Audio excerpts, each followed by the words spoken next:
What's going on, everybody? This is Brent0331. Appreciate you guys tuning in tonight. I got a special interviews with Warfighters. This is episode 4 with Cpl Zane Fischer, United States Marine Corps. He and I served together in Bravo Company, 1st Battalion, 4th Marines in 2003 in the initial Iraq invasion, as well as in 2004 in the Battle of Najaf. So welcome him in tonight. Here he is, Cpl Fischer. What's going on, What's man? going on, bud? I'm glad you came on tonight. Yeah, man. Took us a while, but we got here. So I'm going to give it a second, get some people in here. All right. Looks like we got about 38. All right. Let's kick this in. So interview Warfighters. In case you guys haven't seen one of these before, this is relatively new concept that I've came up with. And my intent is just to interview your typical infantryman. From time to time, I might have some different individuals in. Like last night, I had a major. Even though it wasn't interview with Warfighters, that's kind of the intent, is get these combat vets in here. But specifically with interview with Warfighters, I want to focus on the young ground pounders, man, the infantrymen who kind of don't get the the shine, right? But they're out there every day, operating out of patrol bases in country, whether it's a FOB out in the middle of nowhere or a patrol base. They're going outside the wire, conducting those, stability and security patrols, meet with the locals, putting their ass on the line every freaking day. So got one of those Warfighters here tonight, Cpl Fischer, right? Good buddy of mine. Yeah. So with that being said, man, let's kick this off. And I want to go way back. I want to go back to high school, middle school, elementary school, whatever the hell it was that you decided to not only be a Marine, but also be an infantryman. First for me, I was the Army. That was what I was gonna like when I was little, probably 8, 9 years old. I think I saw my first Chuck Norris Missing in Action or something like that, and it just sparked I want to do that. And then as I grew older and got closer to high school, and probably middle school, kind of found out my family history. And my grandfather was a Marine. He was a Marine in World War II. And then my great uncle and his cousin, they were all in the Marine Corps. My grandfather was a tanker in the 4th Marine Division. And then my great uncle, Uncle Mason, there on your left, he was 1st Marine Division on Guadalcanal and did all that and finished his tour in Okinawa.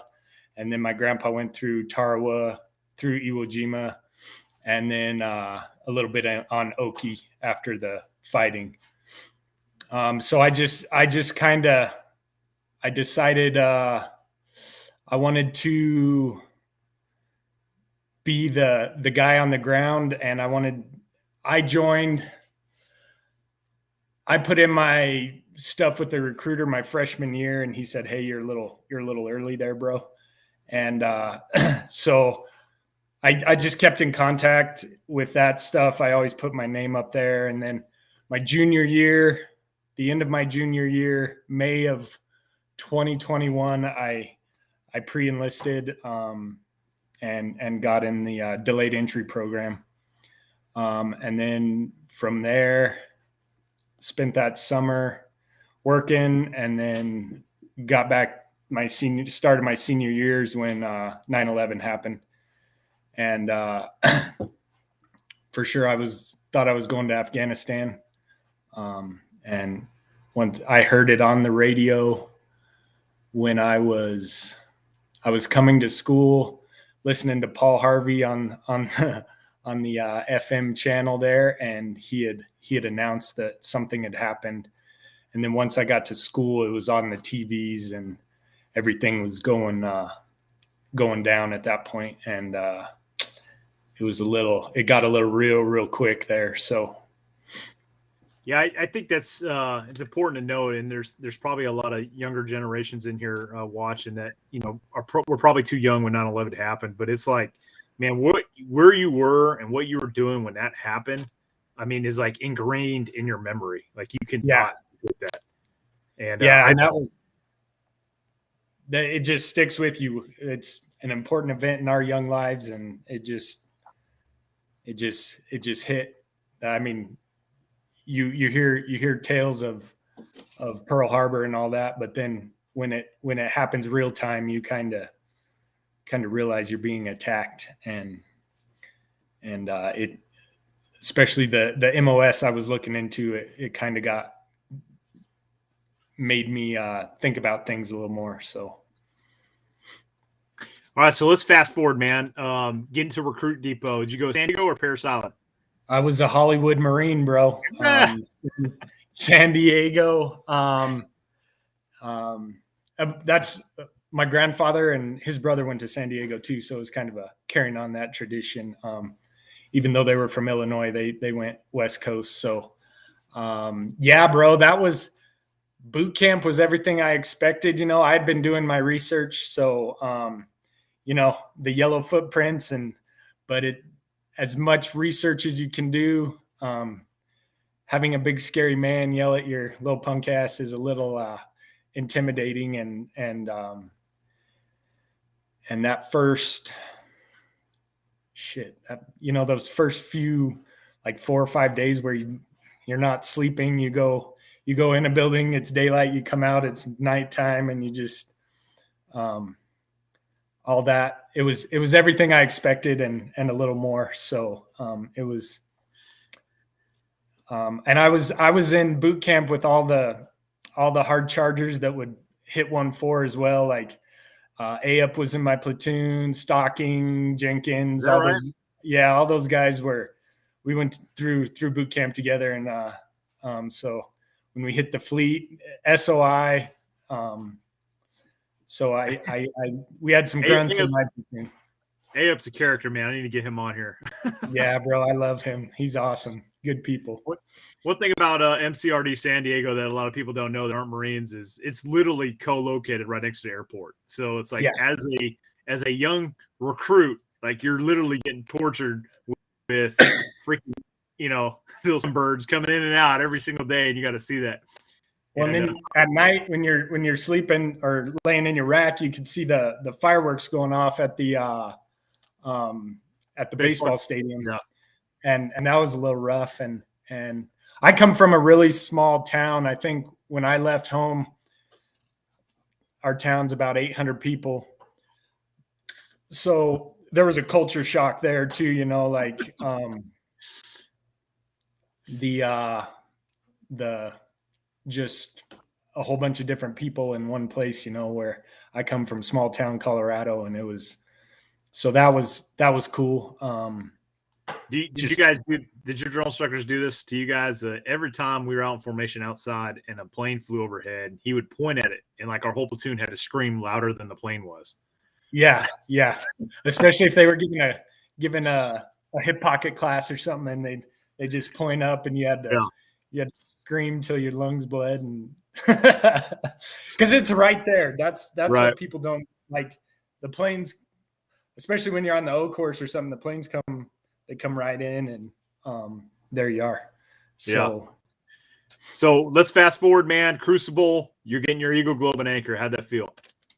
That was probably, that's when I knew I did it. Like there's always some doubt, that you're gonna screw up or unk on the rifle range or do some, just anything, injured.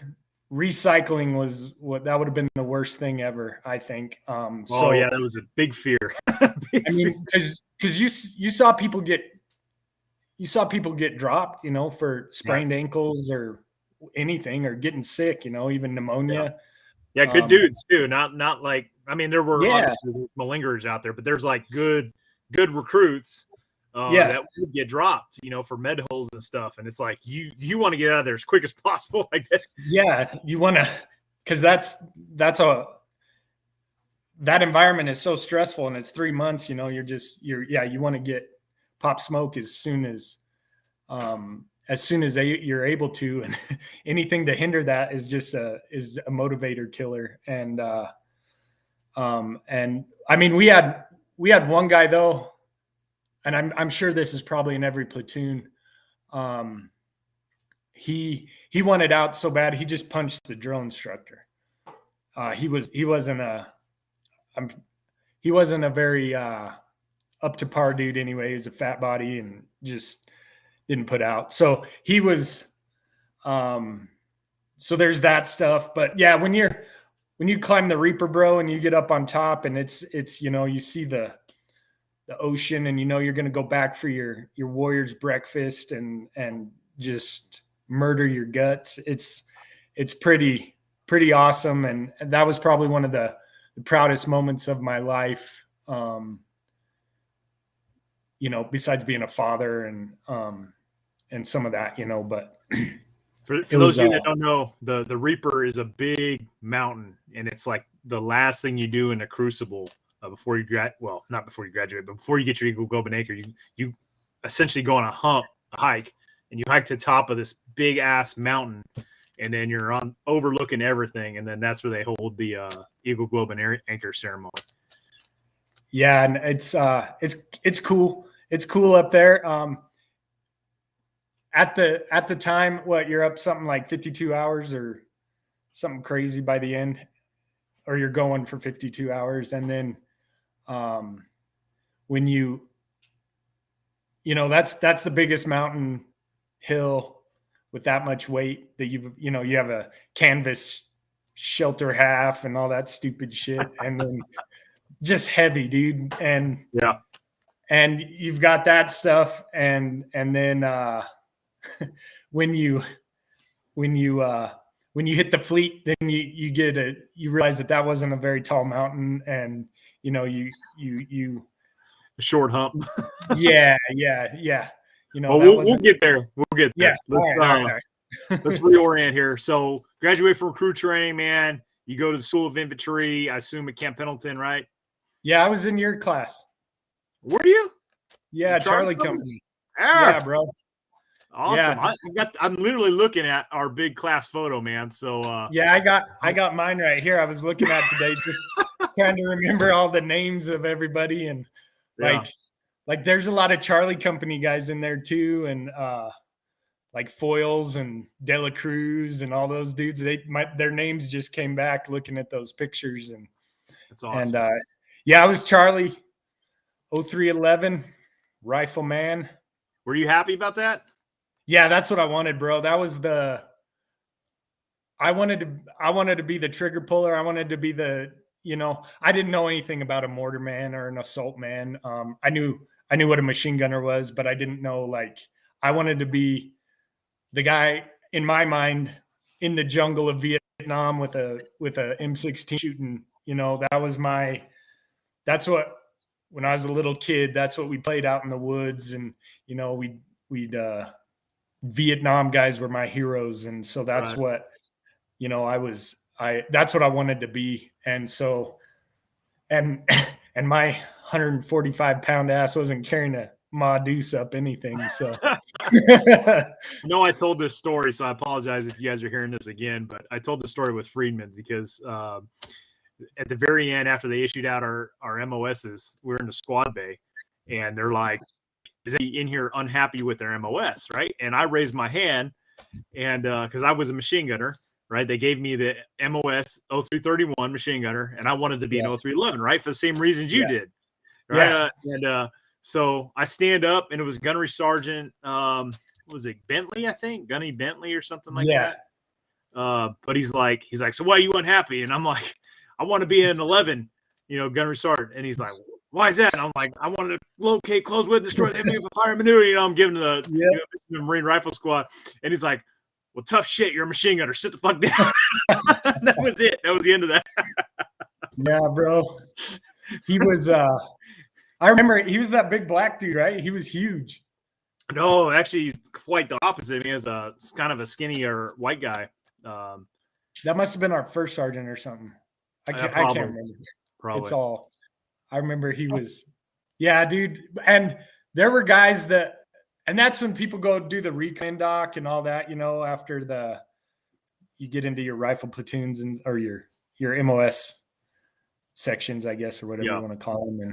And, but yes, SOI was fun, man. That's when boot camp's cool, but the marching and all that's not why I joined. I joined to be out on the bush doing that land nav. That was fun. The rifle ranges, lobbing grenades, belt fed machine. That's why I joined. So that was, that was it just planted that seed a little more in me. And well, it's funny, man. How like machine gunners, we go through like kind of the standard 0311 stuff at the beginning, and then we go off and branch out and do machine gun stuff. Well, I remember the fire team attack range, and now remember, this is before the Iraq invasion. For those of you guys watching this, but this is during Afghanistan, or at least initial, Afghanistan early years. Yeah, and we're doing the fire team assault range, and it was getting towards the end of the day, and there was some extra ammo or something, a little bit of ammo left or something like that. And I remember overhearing the instructors, and they're like, well, we ran everybody through it. He's like, we can end it here or keep on going. What do you want to do? And I remember the lead instructor says, let's push them through one more time. He's like, this might be the last time they do this before it's for real. Yeah, dude, those words stayed with me all these years, man, because he was 100% accurate. Because we got to floor right down the street at Porno, and what were we there for, like a month or two before we found ourselves on a ship heading to Kuwait? Yeah, bro. That was nuts. Yeah, and I thought we had some pretty good squared away instructors too, man. That were they were grunts. They weren't. Oh yeah. They would break it down for you, because it's not, boot camp's all kind of hurried, and they're just trying to get a mass amount of people to the final goal. And, these guys, they'd break it down for you. Like land nav messed with me the first couple times, and then they finally broke it down like, hey, stupid, it's pretty easy. And, then, but they knew what was coming, I think, or had a, maybe not Iraq, but maybe, they knew we were going somewhere. So they really tried to like instill that in us. Do you remember this? Because I think I know which episode. So this, during the time this was going on, Mail Call was still around, and I was in class learning the M240 Golf, dissing ass, so that machine gun, and I look up, and lo and behold, guess who's standing inside the classroom? Who? Gunny Ermy. Oh yeah. Yeah. Yep. So I remember seeing an episode not too long ago, and they were at SOI, man, and they were like, shooting M203, and like I knew it was us because it's all tricolor camis, and I was like, that had to have been when he was there, but he was taken around on a tour. Yeah, and he was just popping in random classrooms, and he went out to the that food truck that would come around too. That's where I remember seeing him too. He was hanging out with the Marines there. So he was awesome. He would, and we would see him again in OIF1. He came out to Fox. You guys don't understand, like Gunny Ermy, like, Full Metal Jacket. I mean, he's probably one of the biggest reasons for recruitment to the United States Marine Corps for a lot of people. Yeah. And he was the real deal, man. He came out, he hung out with the Marine. He just loved being around Marines. I mean, that guy was unbelievable. God rest his soul.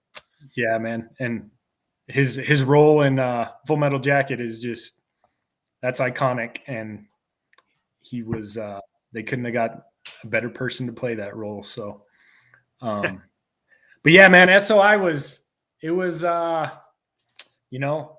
ambushes, figuring out what the hell a dry run is on gravel and rocks, and fire team rushing on that stuff, and just getting your first experience of being an infantryman, and getting that basic skill set down, and hoping you learn something. Yeah, the way I explain it to people is like, when you graduate recruit training, you are a basically trained Marine, right? Yeah. When you go to SOI, infantry and you graduate from SOI as a grunt, you are a basically trained infantryman. So you don't know shit. You just know, like, the most basic of basics, right? So, Yeah. now all that's changing. The Marine Corps is like revamping SOI. Now they're going to leave SOI many months, and they're supposed to be, a lot more schooled up than, guys like you and I were. But yeah, and I mean, but we were coming off the dry years of the, and through the 90s, not much but Desert Storm happening, and so it was kind of a regimented training and just get them through it and check the box. And but yeah, that was a fun time. That was good. And then let's fast forward. So you graduate from School of Infantry. You get assigned to Bravo, 1st Battalion, 4th Marines, right down the street, Camp Horno. Right down the road at Horno, the oven. But I see one guy in here, Mark Adkins. He says, "Happy Horno brings back memories, 79 to 80." I read. Heck yeah. So yeah, man, that was when we got. I remember we hit the grinder, and they kind of they looked at swim quals for Alpha Company for the boat platoon, and I remember that. That's not me. I'm not a. I wasn't the lowest, but they were taking the WSQs and all those guys, and they all went Alpha Company, and then I was hoping helos because I thought that would be cool to fast rope down and then I got moved to Bravo 1-4, and that's when you realize you're the new Jack, man, and you're boot camp SOI didn't mean shit, and you're gonna have to prove yourself again all over. Let me explain this real quick. So what he was talking about, like helos and boats and everything else. So like in the infantry battalion, you have one company that's dedicated to boats. So it's like, they're like one of the first ones to go. They hit the beach in Zodiacs. And then you have a helo company that, they launch from the ships from helicopters, and then you have a track company. So typically, at least what it was for us, Alpha Company was the boat company, Bravo Company was the track company, the AEVs, the Amtraks, and then Charlie Company was the helicopter company. So when he was talking about, them coming and like pulling the best guys, or not best guys, but the best swimmers, that they were going to send those guys to Alpha Company because they're going to be riding in, Zodiacs. You don't want to take dudes that can't swim, put them in freaking Zodiacs where they're very prone to, flipping and drowning. So yeah, I mean, it was, and that I didn't know what a track company was. Like you don't really think about that. What a Zodiac is. Those are on the commercials. The guys laying, prone with their M16s and all that. And so. But I'd get real familiar with tracks real quick. So, and then, yeah, man, the fleet, hitting the fleet was, we didn't have many senior Marines in Bravo Company, because a lot of them were already in country as for their, pre-deployment guys that were over there. So the thing that sticks out in my mind is, Sgt Ski, Corporente, and Montgomery, and some other dudes, and they got us all together. I don't know if because you were weapons, so I don't know if you were there, but we get our SIF gear, all our gear issued to us, our packs, our flak jackets, our helmets, all that stuff. And the next day we go on a gas mask march, ruck run up sheep shit, and then down and around. And when we were smoked, they called gas on us up top, so we had to gas mask up and come back. And then we get back, and this is always probably because it's Sgt Ski, but Montgomery came and got us all or a few of us out of our rooms, and he calls us down to his room, and we thought we were because dudes are getting hazed, like there's guys just randomly doing push-ups, and there's shits all over the catwalk, and it's like boot camp there for a little bit again, because they want you to know that they're the top dog. But Sgt Ski and Corporal Llorente were in his room, and they had a 12-pack of beer, and they threw us all a beer, and they told us we did a good job and to keep it up and all that. And that always sticks with me because Sgt Ski was a badass, and that's one of my fond memories of him that I have that'll stick with me forever. And that was a good moment in my fleet boot camp there. So yeah, I know you didn't. So Zane told me that he deliberately did not watch the other 2 interviews with Nathan Schomer and Michael Friedman because he didn't want his stories to get skewed.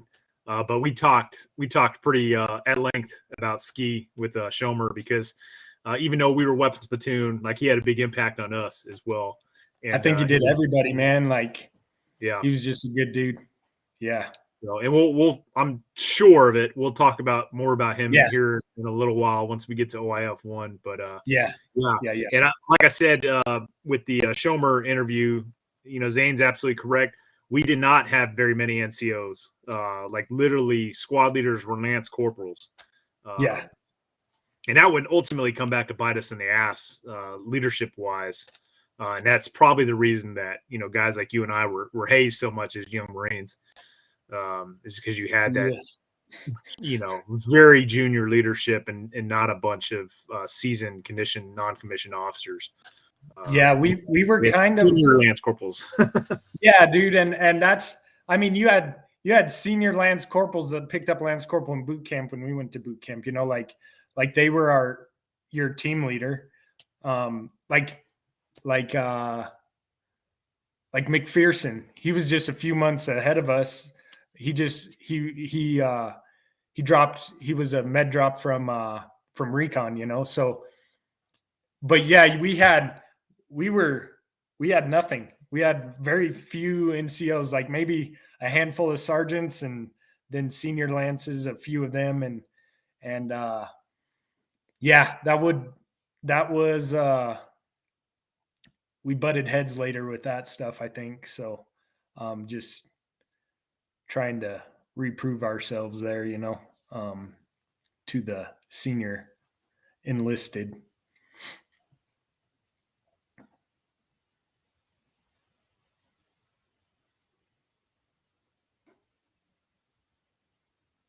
Hey, you're muted, bro.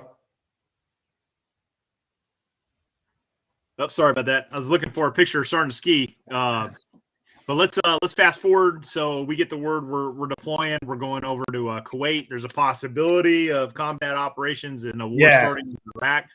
So pick it up with there. Yeah, we get back from Christmas leave. I think it was 10-day or 15-day leave or something, and the rumor mill's already hit the barracks, and everybody's like, "Hey, we're deploying. We're getting ready," And then I got back on a Sunday, and that Monday, man, we were on the grinder, and Captain Gomez and First Sergeant Archambault were talking about, hey, we're going to ship. We're going to head for Kuwait. You got to, you can't be telling anybody all that stuff, you can tell them you're leaving, but that's it. And we got all our pre-deployment stuff. None of us I didn't have a car or anything, so that didn't matter. And then we get on ship, man, and ship was that was a brand new experience as well.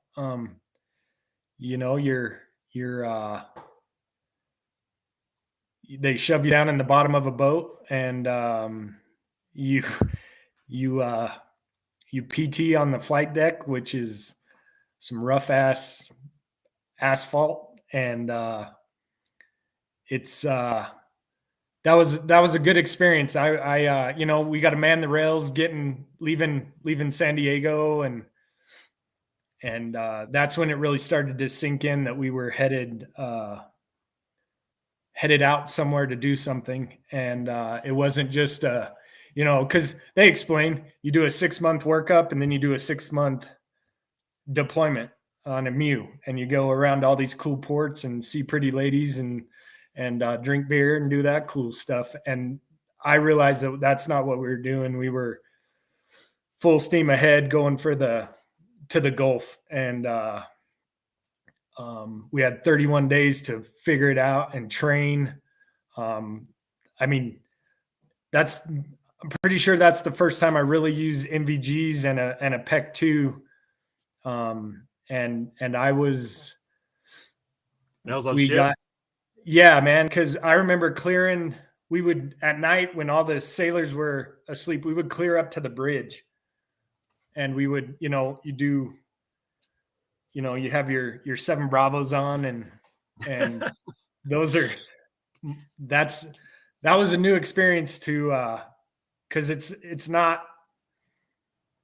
you have no depth perception. You got to figure it out and not run into each other and try not to shoot each other. And, so yeah, a lot of training, live fires on the back of the ship. That was cool. Until you had to do the fire team rushes with your elbows on that shit. That was heinous. But, and then we did a lot of, I remember Gunny Moe at the time was, he would give us, cause he was our Desert Storm guy. That dude he was rocking 20 round mags still from back then. I like that guy. And, but he was running through, searching POWs and doing all that stuff. And then we were running through McMap, and that's when I realized when Mop Gear came out and they started giving us NBC classes. That's when I was, and then they started briefing us on where we might be going, and we're going to sit in Kuwait and see what the president was going to do. And so I actually remember on ship, they gave us the little red books, or at least the NCOs got them. But there was little red books, and it had information about like the Iraqi army, the armor, their combat formations, like PTPs, all that stuff. I actually got one of those. I don't have the book, but all the classes that they gave us, like on what danger close was for our RD, what the range of an AK was, all that stuff. I've got it written down in a notebook somewhere back over here. And, yeah, man, just a lot of classes, a lot of knowledge getting put on you real quick. We didn't even have our Amtraks then. They weren't even on, do I remember that correct? Like they weren't even on ship with it. So yeah, so we'll fast forward. So we take kilos. We ride 46s into a fob. These fobs that were set up in Kuwait. I'm trying to remember the name of the fob. Maybe was ours Matilda? Yeah, I think so. That sounds very familiar. The big one was Commando, I think. Yes, yeah, you're absolutely right. Yeah, it was Matilda or something like that. We were out there. Our RTC-1 or whatever we were in that, and then the big guys were at Commando there. Yeah, first helicopter ride too. A lot of firsts. So we get there. We're in big giant circus tents and training. I think I can't remember if we were doing this the first deployment or the second deployment, but I remember doing reverse schedule. Like it was so hot. We trained at night. But I don't remember. It might have been our second deployment though. Yeah, because we were there. We were there at the end of February, so it's still kind of cool. A little bit, I believe. We did do night ops though. I remember we training up on NVGs again, doing just night movements in NVGs, and somebody fell in a hole, and it was just a divot in I think it may have been Johnson. It was one of the short guys, and we lost him, and everybody had to stop. We had to take like an admin halt and find where everybody was. And then I remember I remember it being so windy at times that you go out to the smoke pit and you light your cigarette and you're sitting there trying to, and the wind, you got maybe a puff off of it and then you had to go. And Kuwait was, I mean, that's the desert you think of. It's just sand and just shitty. Right. Do you remember those big sandstorms and like guys, we'd be wearing a gas mask to go to the shitters and stuff? Yep. Yeah. Yeah. And that was one experience that I remember being a boot was the NBC alarm went off and we're all in the tent. It's like everybody just racked out and the alarm goes off. And so gas, and everybody gas masks up. And before the all clear can be given, this is back, way back. So the lowest ranking man has to unmask first after the all clear is given, right? So I think it was at the time it was Staff Sergeant Collins, and it was me. He picked me and then Burns, I think. And Burns, he had him unmask, and then you wait a certain amount of time. And I'm like, oh shit, like, what if this guy's eyes just explode and we're all like the movie The Rock? Yeah, exactly, man. Nick Cage needs to come out of here. And then I had to unmask next, and then I realized, it was good. And come to find out, some dude was just smoking by the sensor and set it off, So, but that was, and then I remember a couple Scuds got launched at one point and landed like out in the desert in a big white cloud it was dust, but it looked like smoke, and so everybody masks up and get into mop gear. And that's when I realized that we were going to play the real game, and these dudes were going to shoot back possibly, and that's when you start thinking of well, this is your job. You better just come to terms with it and go handle business. I remember a lot of us sitting out there, just like the thoughts in the back of your mind that like nothing's going to happen. Like we're going to sit out here in the middle of the desert for like 6 months and then we're going to go home. And it's going to be like, that's what, we'll go back on ship and maybe float home, stop in Hawaii or something, or Thailand, and on our way back. It's important for people to understand that, like, when you're an infantry Marine, like you spend so much time training and doing all this training for war, right? But at some point as a grunt, you want to do what you train for. So yes, as horrible as war is, at some point, at the culmination of your training, like you want to prove to yourself and the world that you're ready for this and you want to do it. I mean, I know it's hard for some people to understand, but I mean that's why people go in the infantry is to fight. Yeah, and it may sound crazy to some people, but you wanna get in there and see if you can do it. See if you've got what it takes to take it to the enemy, I guess. And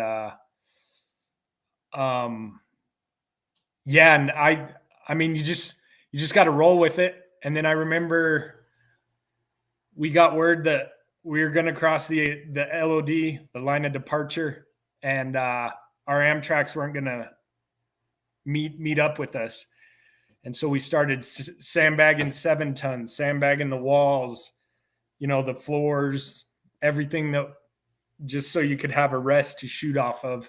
And then what was it? 2 days before we left, the tracks show up. And we get a crash course on. I remember, since I was in the squad, I was closest to the turret, but they all gave us they just picked random people. Hey, you got to come learn to drive this in case the driver goes down. So I'm up there learning the foot pedals and the on how to drive an Amtrak, and that's when you just start realizing that, well, dudes might get hurt or killed, or they're planning on something, so we're gonna have to, because you get the word, we're gonna go, that first night, or our first, I remember, is Safwan Hill. That was I'll always remember that, getting briefed that, you're going to hit the airfield, and then there's going to be a shit ton of dudes there, and you're going to have to, so getting all those briefs, and just realizing, and shit, I got another curveball thrown at me. I won't say his name, but there was a conscientious objector that was one of our radio operators, and he bowed out, and they threw him to S4 or somewhere. He went one of the S shops, and I had to learn. So it was Brooks and this guy had been training on the radio for, a good month or so. And so I get thrown a 148, and I'm told I'm going to be the backup radio operator. And Brooks is trying to give me classes on the 119, how to fill them. And I mean, I learned a little bit of it, but you'd never want to be the radio guy. And so, Brooks would try to school me up on everything. And so I was basically attached to Lieutenant Cuomo every now and again with the 148 and doing that. And I got a crash course in radio operations, and just rolled with it, man, and did the thing, and switched off with Brooks when he needed a break, and because he was up monitoring that damn radio all the damn time. So did all that, and that was you just got to roll with it, learn new stuff. And then the ACOG just came out. I don't know if you remember that.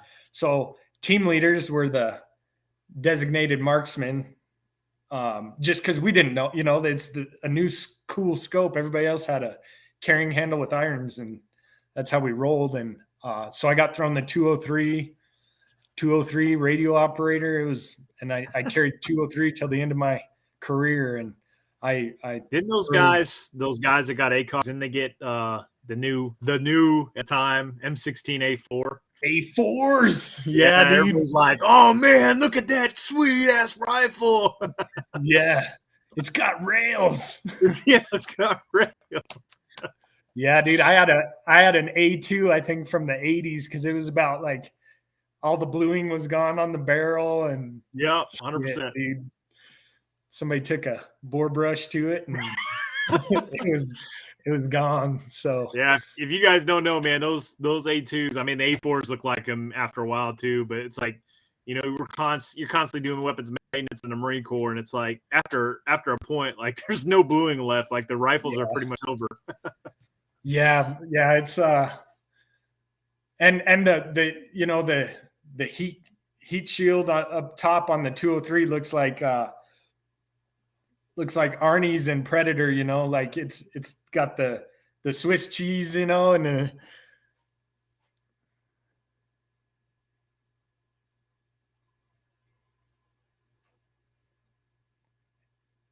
yeah, like that. There you go. Sorry, I had to get it. You're talking about it, like, I got to get this thing. Yeah, man, like that's what we had, bro. And it wasn't the high speed stuff, but we got it done. And I mean, yeah, those A4s look like futuristic, like awesome guns, like FN barrels and all this cool stuff. And the carrying handle came off, and you could get your ACOG on there. And I mean, it's 4 power, and you get a little range on that. You can see what you're shooting at. And so I don't think people realize, like, just how I don't want to say ill-equipped, because I mean, at the time we were the most professional fighting force the world's ever seen. But like in my machine gun team, a team of 3 guys, we had 1 pair of 7 Bravos for the 3 of us. Yeah. For the 3 of us.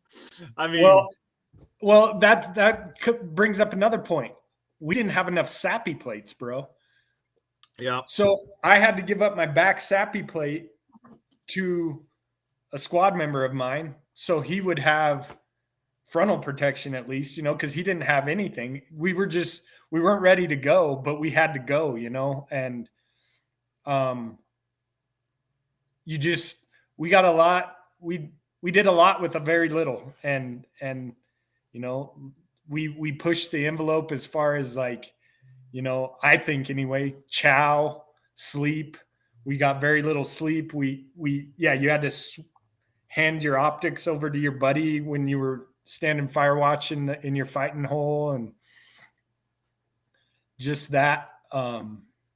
That's how we roll. So yeah, I talked when I was talking with Shomer, we talked a lot about like, because we were junior Marines, like, and we had piss poor junior Marine leadership, right? Because again, we had like Lance Corporal team leaders and squad leaders and whatnot. Like we were doing all the watch, and these Lance Corporal team leaders, and obviously this isn't every team, or every squad for that matter, but it happened a lot. And these guys weren't doing the watch, man. And it's like the new guys, us, we're doing everything. And it's like your body can only take no sleep for so long, right? Well, this invasion lasted like 45 days. Yep. Just constant. Yeah, bro. And I've got once we get further on and a little bit into OIF1, I've got a caveat to that, because that came into play later on in my career. So, well, me too. Let's push forward, man. Let's talk about first time seeing combat. What was that like? It was surreal. The first time that was, again, Safwan Hill being just fucking leveled. That wasn't direct combat, but that was, just air coming in and destroying it. And then, I mean, when you get into your first firefight or your first little skirmish, man, you don't even like, where it's coming from. And then you realize that you're being shot at by the crack or the whiz or the zing, that it's incoming fire. And so your first engagement is, especially then, like the Amtracs with herringbone, which is just, you're going straight and then everybody faces outboard, and the ramps drop and they say contact right, contact left, and you peel out of the back and you get online. There's usually a berm, and it was very short. It wasn't ever like, there were a few long engagements, but these, OIF1 was tiny little pot shots. I remember partly because, like there was just a lot of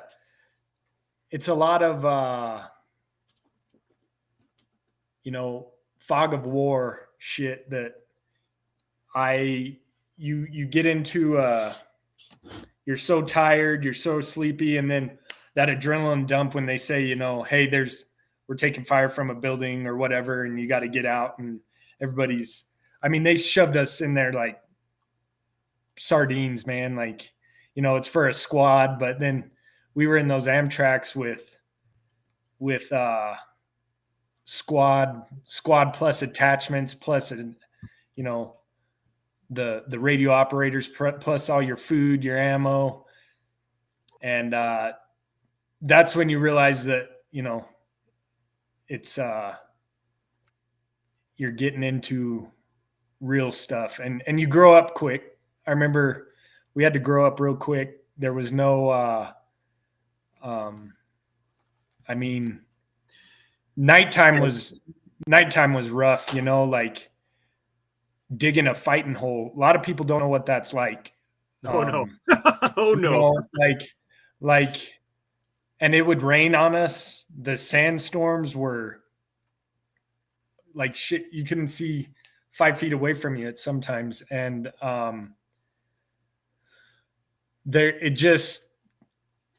I think especially that first push up to Baghdad, man, we all were some worn out sons of bitches at the end of the 45 days, you know. But just to piggyback on your Amtrak, what you said about the Amtraks being loaded, like those Amtraks were loaded down with so much ammo and so many Marines that like literally we had to be on what's called air watch, right? So in the back of the Amtrak, we have the big hatches. There's 2 hatches on each side. They open up, right? And there's a center beam. They open those up, and so that Marines can stand up and look outward for, you know, they call it air watch. You can look for aircraft or enemy dismounts or something like that. Yeah. But literally, we had to have guys there to fit, right? Because there's so much ammunition, there's so much food, water, like everything you're going into the fight with is in this vehicle. And every time Saddam launched a Scud, we had to go Mach 4 and get inside and button those down. Yeah. Or when I remember 500 pounder was going to be danger close because they were shooting at us pretty good, and somebody called in and it was danger close. So, and you got to do it quick. So everybody just pops the hatches down, bro, and you're just laying on each other. And then tempers start to flare, man. Like you're crammed in there with these dudes that you've known for 3 months, 4 months, and you're cramped in there.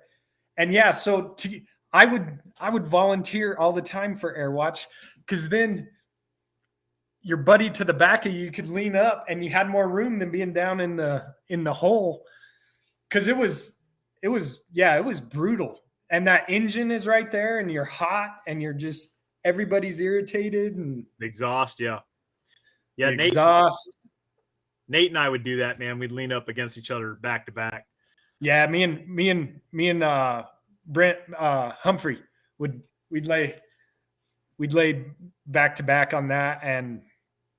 And well, you'd know guys would be racking out because every once in a while you'd hear a helmet fall down to the bottom, you know, and with MDGs on and hand it back up. And I got a story. It's just because you brought that up, man. I remember middle of the night, like at night you can't see inside the track, right? It's like it's so dark down there.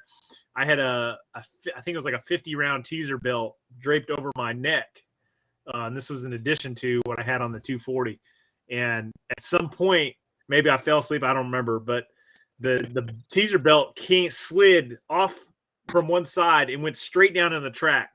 And all I could hear was, "What the fuck?" And it was my senior Marine, right? My squad leader. I'm like, God damn it.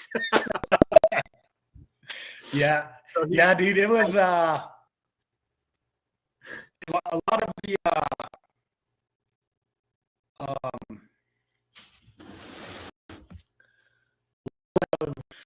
guys were, the lack of food. At one point we were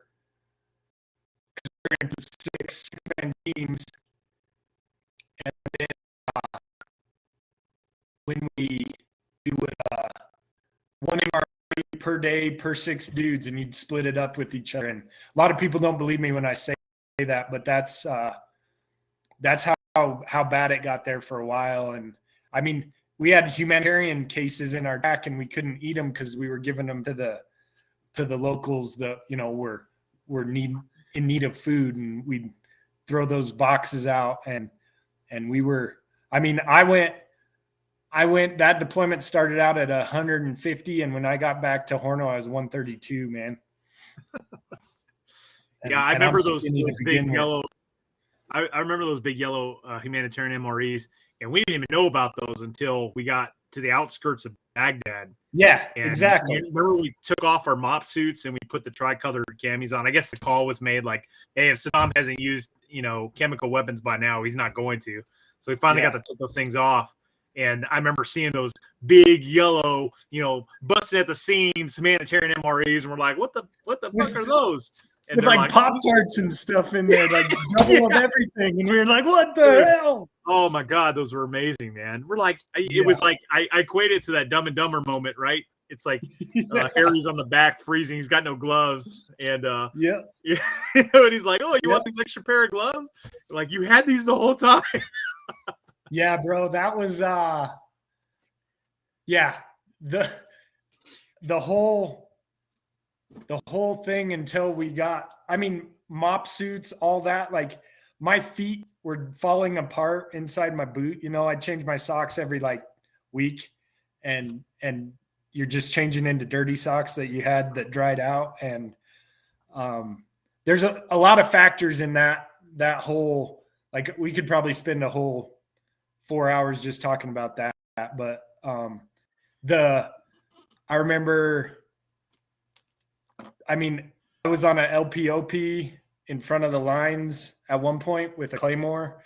Like I got to set up a claymore, never got to clack it, but like that stuff that was digging fighting holes and the rain. And I remember one night it was raining so much that your MVGs couldn't see anything, and they were, we got intel that Republican Guard were coming down, and LAR took care of that. But it was just I told Nate and I talked about that story, man, because we had Gunny Moe come up to our fighting position. Again, he couldn't see shit, and he's got 2 armfuls of like 7.62 link ammo cans, and he just drops them in our fighting position that we had built. And he's like, we're supposed to get hit by a division tonight. Don't leave your holes and kill anything in front of you. And then he runs off into the fog, dude. It's like we got our 1 pair of 7 Bravos that could barely see anything anyways. Yeah, they were junk. Yeah, dude. And that was a night where like it was just so dark you couldn't. The rain and everything, you couldn't. Yeah. If someone was in front of you, you didn't know, and you just hope there wasn't, right? Or they didn't see you. But Gunny Moe was sneaky. He was sneaky. He'd just come out of the dark and make sure you were awake. Him and the XO. You remember the XO? Yeah. The XO was many a times. Yep. he was jacking with our position, man. Yeah, man. And I mean,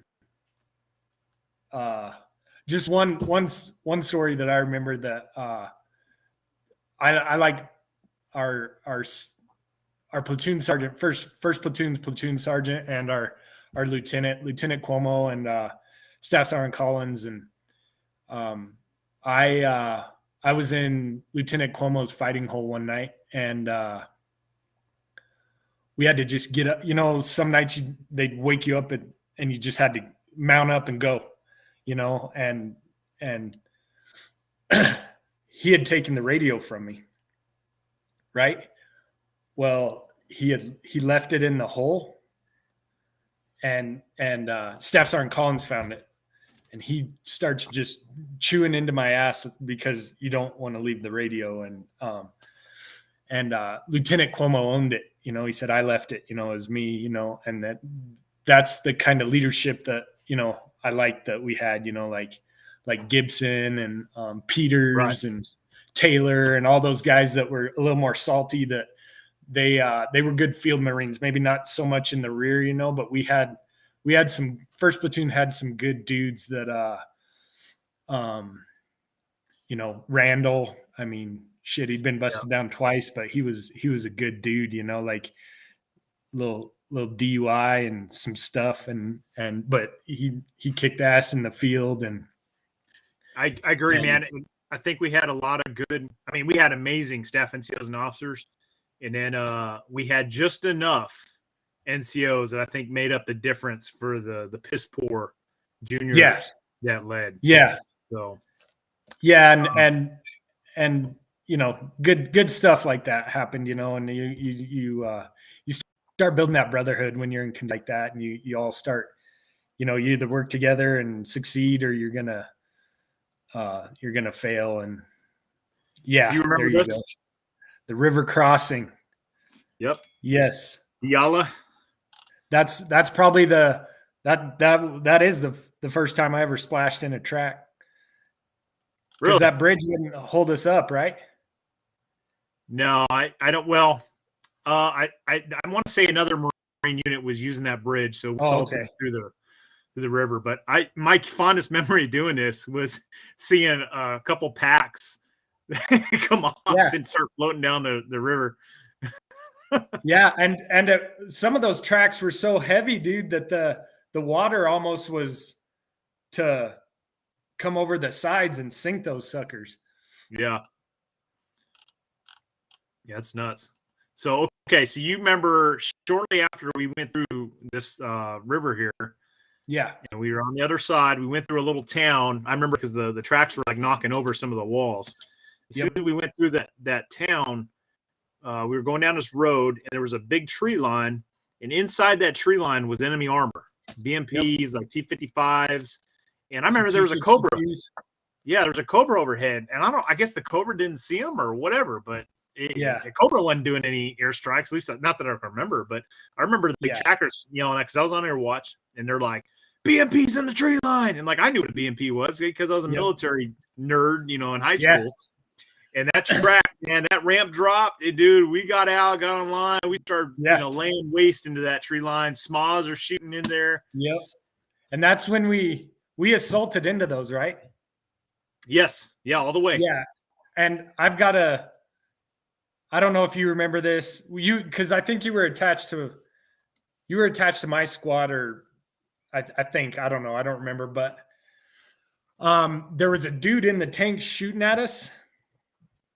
And Randall jumps up on the tank, thumb clip, pulls pin, opens, and I remembered, and he screams, "Here's a coconut for your monkeys!" And he shuts and jumps off, and bang, and you hear him like trying to move around in there, and then boom, and that's Randall, man. He was famous one-liners there, dude.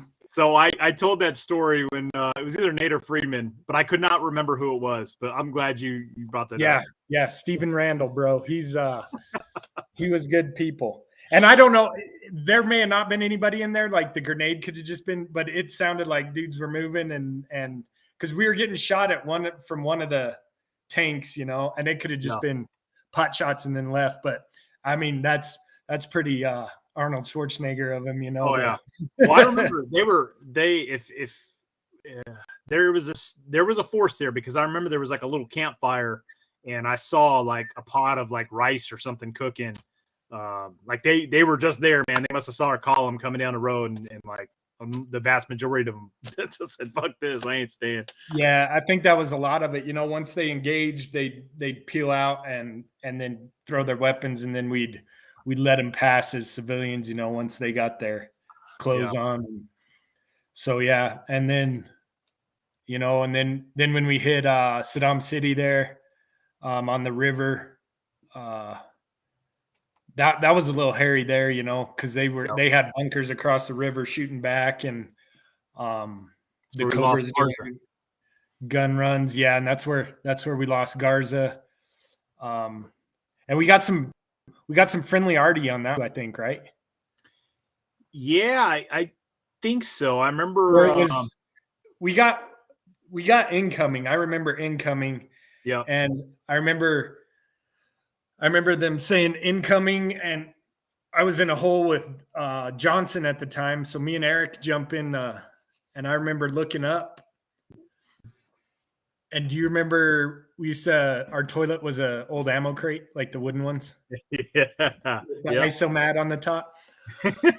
Well, this is about the time that Saddam's Revenge is kicking everybody's ass, or malaria, or whatever the hell we had. And everybody's just, malnutritioned and just diarrhea everywhere. And I remember looking up as stuff's dropping on us, and Gravis is sitting there with his rifle, and he was still shitting on the ammo crate because he couldn't move. And then he finally rolls off bare ass naked and goes behind the track. And that was that memory's burnt into my mind of him just sitting there. His stuff's just blowing up. So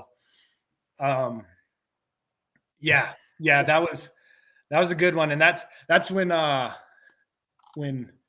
Beck got his NAM for shooting that 203 right through that bunker of that guy had the RPK lighting us up, and ended that one real quick. And then we did the push up into it, right? Yeah. I remember going one of those enemy fighting positions right before that big bridge. I remember getting into that for some reason, and it was like there was a little pile of Iraqi army clothing, like there was boots, uniform, like helmet, deuce gear, like it was like the rapture had happened, like everything was there except for the body, right? Yep. Yeah, man, and that's when the helos were doing gun runs for us, trying to, and then we finally were able to cross that bridge and head up. Oh, there we go. There's some hard chargers there. Yeah, we all look pretty pissed and tired at that point. Where are you at in this? Guide me. I'm right next to Gravis right there. Yeah, with the AK. Look at you. Look at these 1,000-yard stairs, man. Jesus. Everybody, dude. Every single one of them, man. Look at these guys. And then Mongo's got a fresh haircut, of course. Yeah. That's awesome, man. Yeah, I was talking to, I can't remember if it was Freeman or Schomer I was talking to, and I'm like, dude, whenever it is I leave this earth, I feel like I'm going to wake up and then I'm going to be either OIF 1 or OIF 2, dude, just reliving that, man. That's going to be my like purgatory, just going through that over and over. Pool back there in the background. Yeah. Awesome. Yeah, bro. That's when we hit we were up towards the cigarette factory there in Baghdad. Yeah, let's talk about that because we're already over an hour. We haven't even got through our first deployment yet. Shit. So and then so pick up at the cigarette factory and then moving into the pistol factory and then Babylon. Yeah, so the cigarette factory, that's when we finally completed our objective and hit Baghdad, and we got there were dudes standing post and we just had a fire watch and we could actually relax and chill. And we got to walk around, some chow. That picture's at that's at the date factory. I don't know if you were there. You were there. The date factory. Yeah, I was there. Yeah. And so that's Kidder giving me a haircut with some hand shears, and that was painful. And the date factory was the first shower I believe that I got, and it wasn't really a shower. It was a hose. Staff Sergeant Collins with a hose. Yep. And you strip buck naked in front of everybody, soap up real quick, and the water's freezing, and they just shower you off, and there you go. And it felt great, but we were some grimy, dirties. I asked Freeman if he remembered that, and he didn't remember it. I was like, yeah, you don't remember that time we all got in line, and the freaking Staff Sergeant Collins had his big hose, and we're just and it was naked. Still kind of cold. We were blue lips and yeah, that was good times. And then we hit the pistol factory. We got moved over there. It was an old pistol factory. We turned into a fob. It had a wall, good courtyard, couple warehouses. We turned into like barracks. Basically standing posts and running patrols and fire watch. And that's where I got my NJP. Me and Todd Kiesling. It alludes back to the senior Marines didn't stand fire watch very much. If they did, it was rare. So we wore the hell out, bro. Yeah. And so me and Todd, 50%. And right, Lieutenant Cedarleaf snuck up, and I just Todd woke up and he's standing post, and I rack out on this sandbag, and Lieutenant Cedarleaf like flings the cami net open, and Todd's looking at me and thinks up at the lieutenant, because but he snuck up. But anyway, I shouldn't have done what I did, and I learned my lesson. But that I got impeded for that one, and but we were so tired, bro. Like shit, sleep on post. like got to get it somewhere. And, it was a turd head thing to do, but that's what it was. So just to clarify, you guys were going 50%, right? So it's like there was somebody up. It's just Todd was up. It was a 6-hour post, and we just did it for an hour each. I got 10 minutes into my sleep when I got busted, and Todd was awake. Everybody was awake. Yeah, we didn't abandon post. Essentially, you got NJP for something you were doing every day of the invasion. 50%. Yeah. We took it upon ourselves to do it. We weren't, so that's kind of where it was. Right. So. No, I get it. Yeah. It was a learning experience, but confined to quarters there was, I couldn't go into the AC room. That was all it was. And I had to burn shit for a good a month, I think. So, but then we go for it. I was just going to say, let's, I want to make this one point, and then let's talk about Babylon, because I know you sent me a lot of pictures from Babylon. Yeah. One thing I want to explain, is combat operations, we were still doing combat operations, but the op tempo, well, I don't want to say the op tempo, the enemy's op tempo was non-existent. It was hardly anything. So much so that we were leaving the wire and going on foot patrols with just deuce gear and boonies, guys. No body armor. None. Yeah, and I remember it was me, Staff Sergeant Collins, Gonzo, and some other dudes went on an ice cream run, bro, in a Humvee out to town and bought all these. Remember that? We bought sherbet for everybody and brought it back, and everybody's grubbing that. We just, we still had security out, but we were in deuce gear and soft covers and went out and did our in soft skin Humvees. Like that. Yeah. God, that makes me cringe thinking about it now. Right. Yeah, that was, and then but they were doing the Trojan horse ops. You remember that? All the Mexicans got to go do the drive around. Yeah, why don't you explain that one? So they like Martinez, all those guys, they're a little more brown skinned than me and Downing. And so they were doing Trojan horse ops, which was they get in man dresses and drive around the city looking for dudes that are the enemy, trying to, the start of the insurgency, I guess is what it was. And so they would, set up little hasty ambushes or hasty roadblocks and start searching people.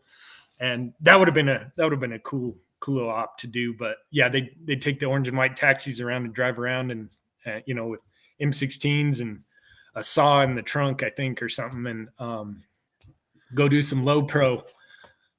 So what I remember is there were some UN vehicles getting shot up from these insurgents, and so what happened is they got a regular car and they got some of the Hispanic Marines and they put them in man dresses and they called it Operation Trojan Horse, and they just followed behind the convoy, like not even part of it, behind it a little ways, just so they looked like they were regular civilians. And that was the whole aim of that mission, was to if those UN vehicles got shot at, that they were going to catch them. We did some wild shit back then. Yeah, God. Do you remember? No, wait, never mind. That was OAF2. So here, real quick. Here's your service weapon, in case people are curious. Yeah, there she is, and that's a Babylon. That's ECP West or whatever we were at, my squad.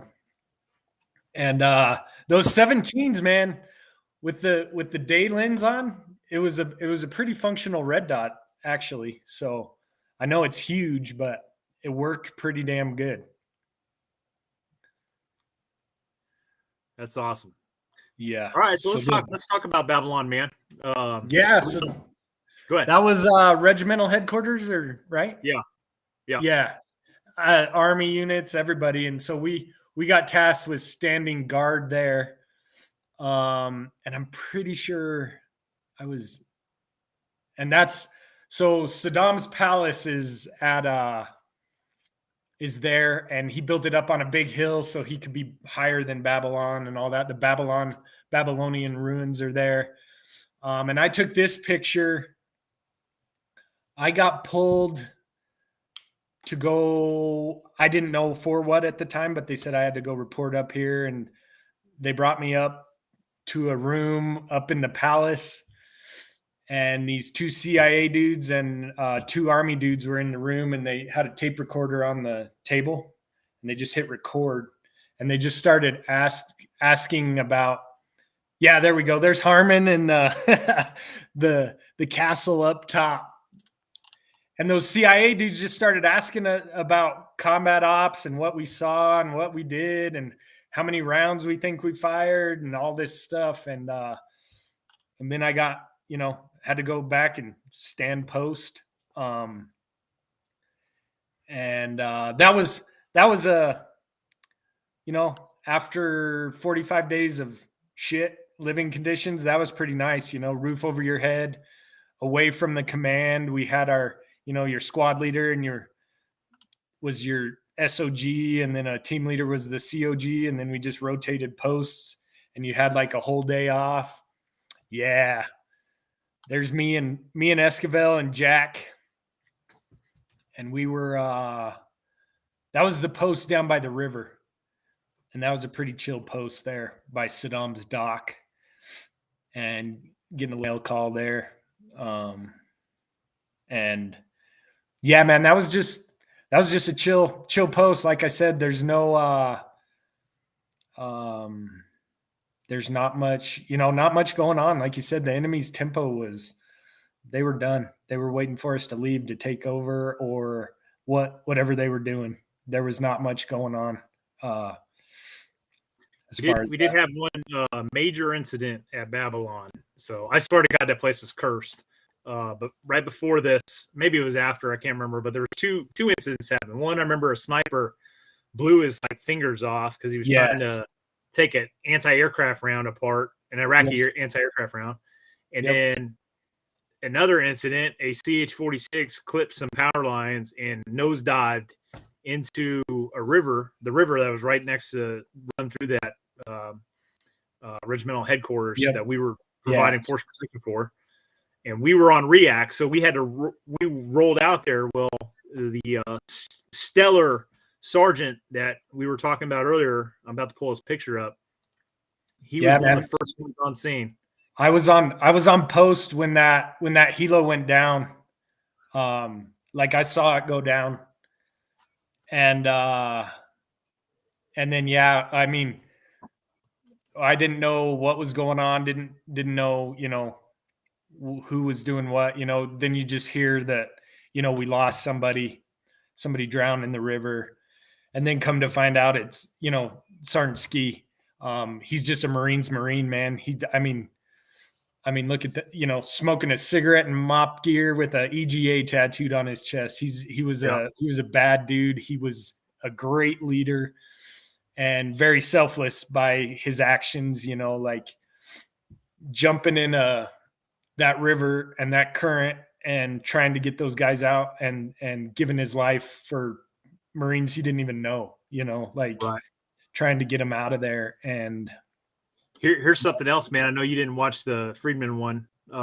Friedman told me that before the invasion even kicked off, he was talking to Sgt Ski, and Sgt Ski told him he hated water. He wasn't even a strong swimmer.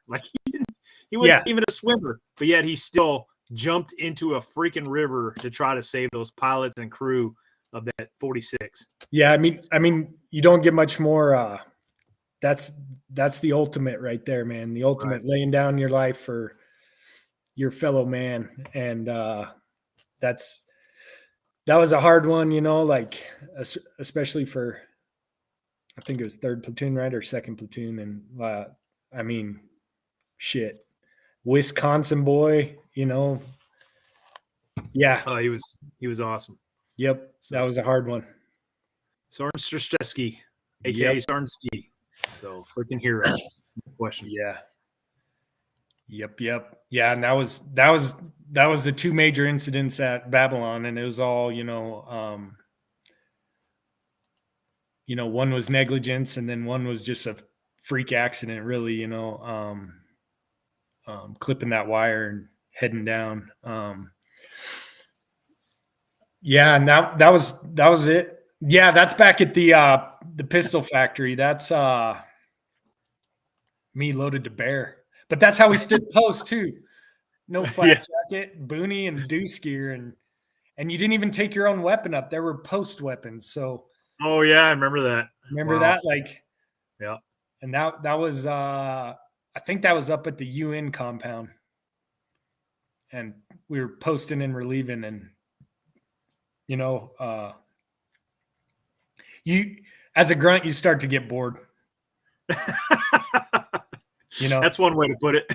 When a little bored, little belligerent, whatever you want to call it, but like, yeah, you got to make, you got to have fun, make your fellow Marines laugh or do something. So yeah, but that was pretty much that deployment, man. And we went from Babylon to back to the barracks, and there I am hanging out with some of my weapons platoon brothers, Dorenzo, Bonilla, Castellano, Gonzo's there, and we're all drinking Bud Heavies. And that was you thought you were on top of the world, like we done did it and it's over and we're done. I'm gonna try to get at least these two dudes on here to do interviews. You got to get those two. Yeah. So like, yeah, those are my bros. Yeah. And, yeah, man, it's just, at that point we're back, and this is when, you start training for your next, they said we were probably going back to Iraq.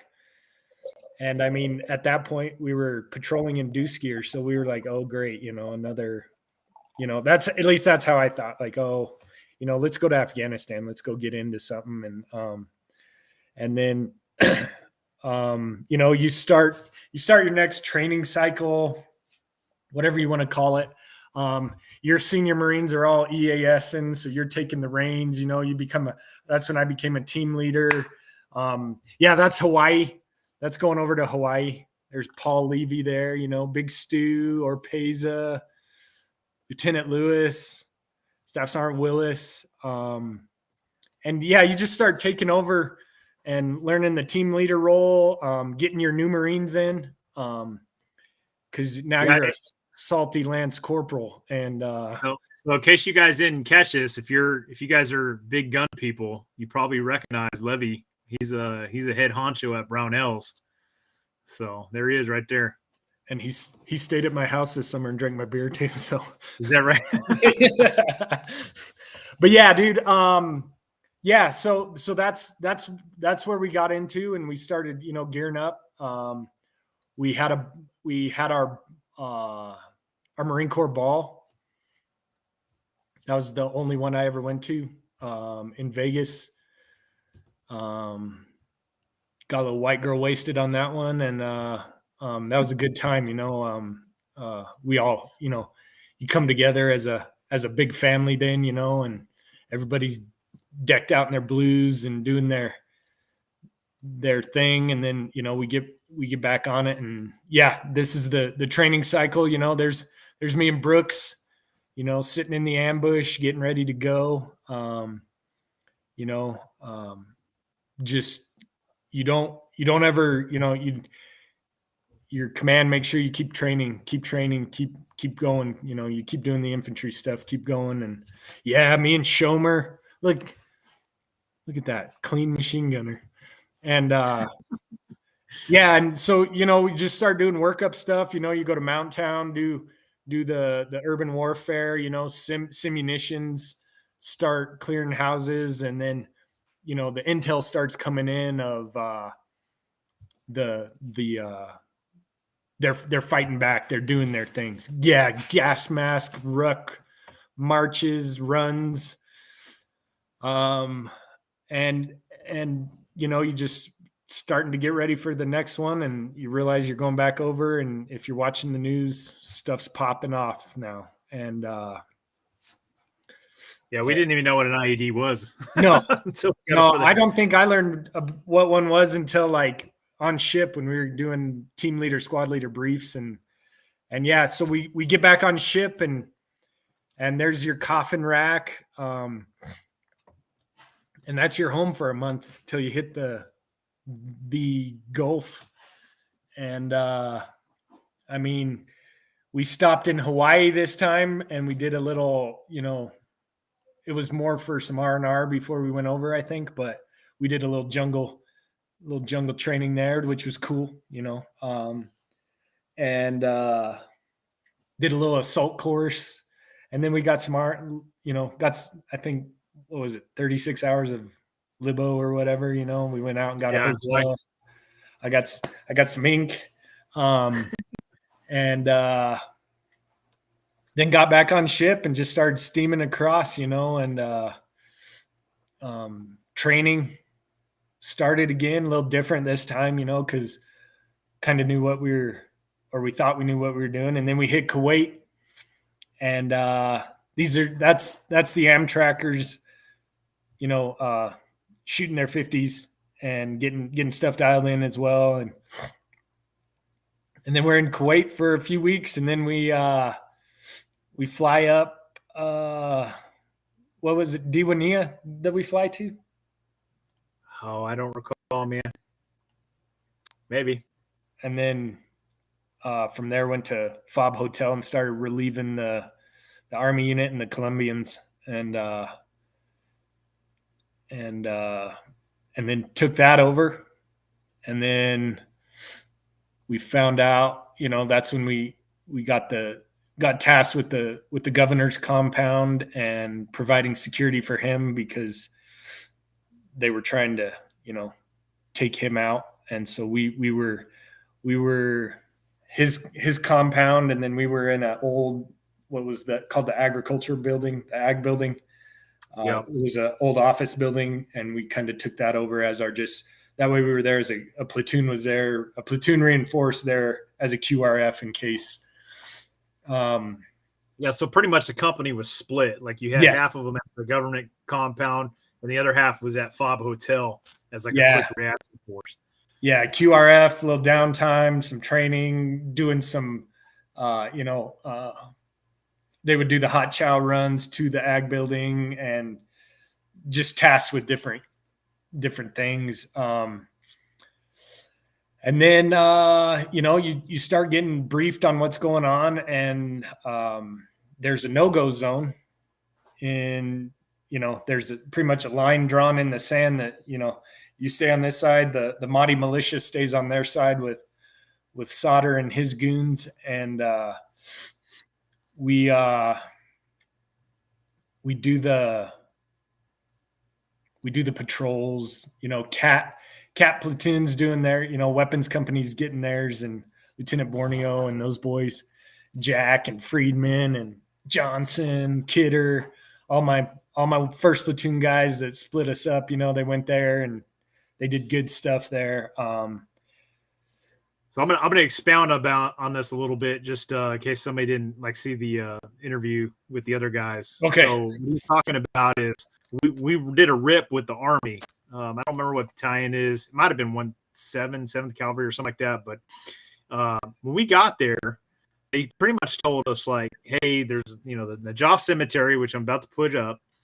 This was off limits, right? Because this was a big time holy site for the Muslims there. Was it Shia? I think it's Shia Muslims in the area. So it's one of the second most holiest site in their whole religion, right? Because it's this massive cemetery, and they didn't want any of us in there, right? Because most of us are Christians, or we're not Muslims, so we didn't want to piss them off and offend them. Well, anyways, the Army had some, I don't know if it was an official deal or whatever, but Muqtada Sadr and his Mahdi army would occupy this cemetery knowing that coalition forces would not go in there, right? And they got so brazen as to, they would literally display weapons in this cemetery and taunt the army that was operating there, knowing that the army would not engage them as long as they didn't fire, right? Yeah, and that they wouldn't go in. It was a common, they don't fire, we don't fire. Yeah, it was an understanding. So it's we get there, we rip. Well, man, we're Bravo 1-4. Like, we took down the fucking Republican Guard. Like, we took down the Iraqi army in 45 days. Like, conquered the lands of Mesopotamia. So it's like, we're not going to come in here and let these clowns, do this. So it wasn't, but I don't know, maybe a couple weeks after we ripped with the army that all hell broke loose. Yeah. It was August 4th. First platoon was on QRF. With you were attachment, right? Yeah. And that's when Cap platoon got in their first engagement, and we QRF to them and got in a little shooty shoot. And then we disengaged, pulled back. They went, they broke contact. We broke contact and headed back. And then that's when the police station got attacked, I think, right? And then Cap platoon went back out. We got stood up QRF at like 3 a.m. Nothing happened. Stood back down. And then about, I think it was morning, and Hilo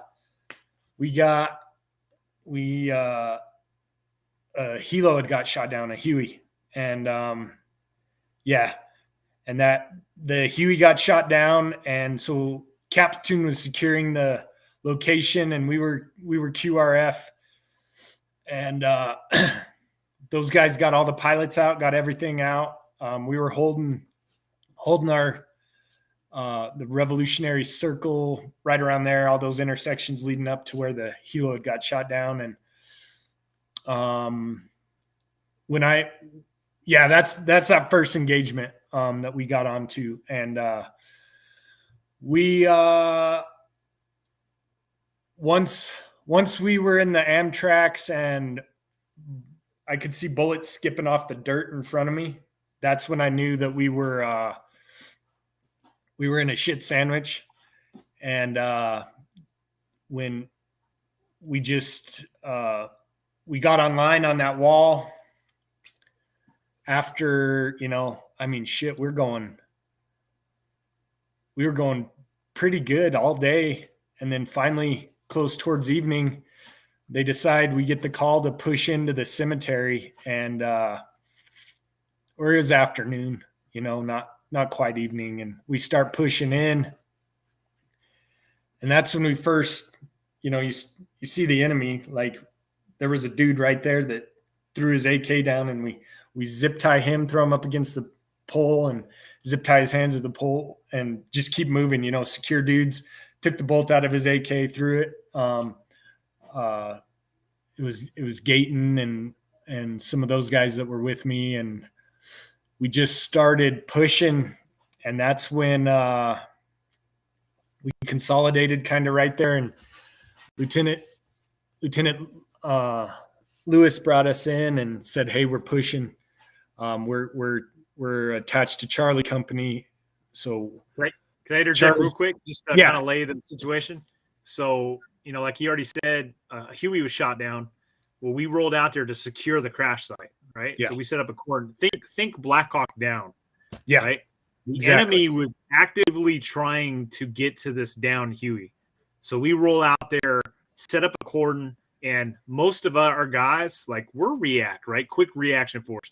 Nobody rolling out there is expecting to be out there for 3 days.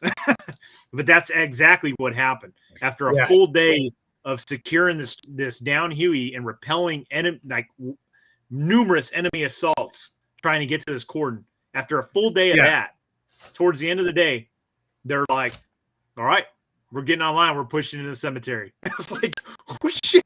Like, most guys were out of water. Like, I was completely dry. Yeah. I had zero water. I think I only had like 203 rounds left, HEDPs left.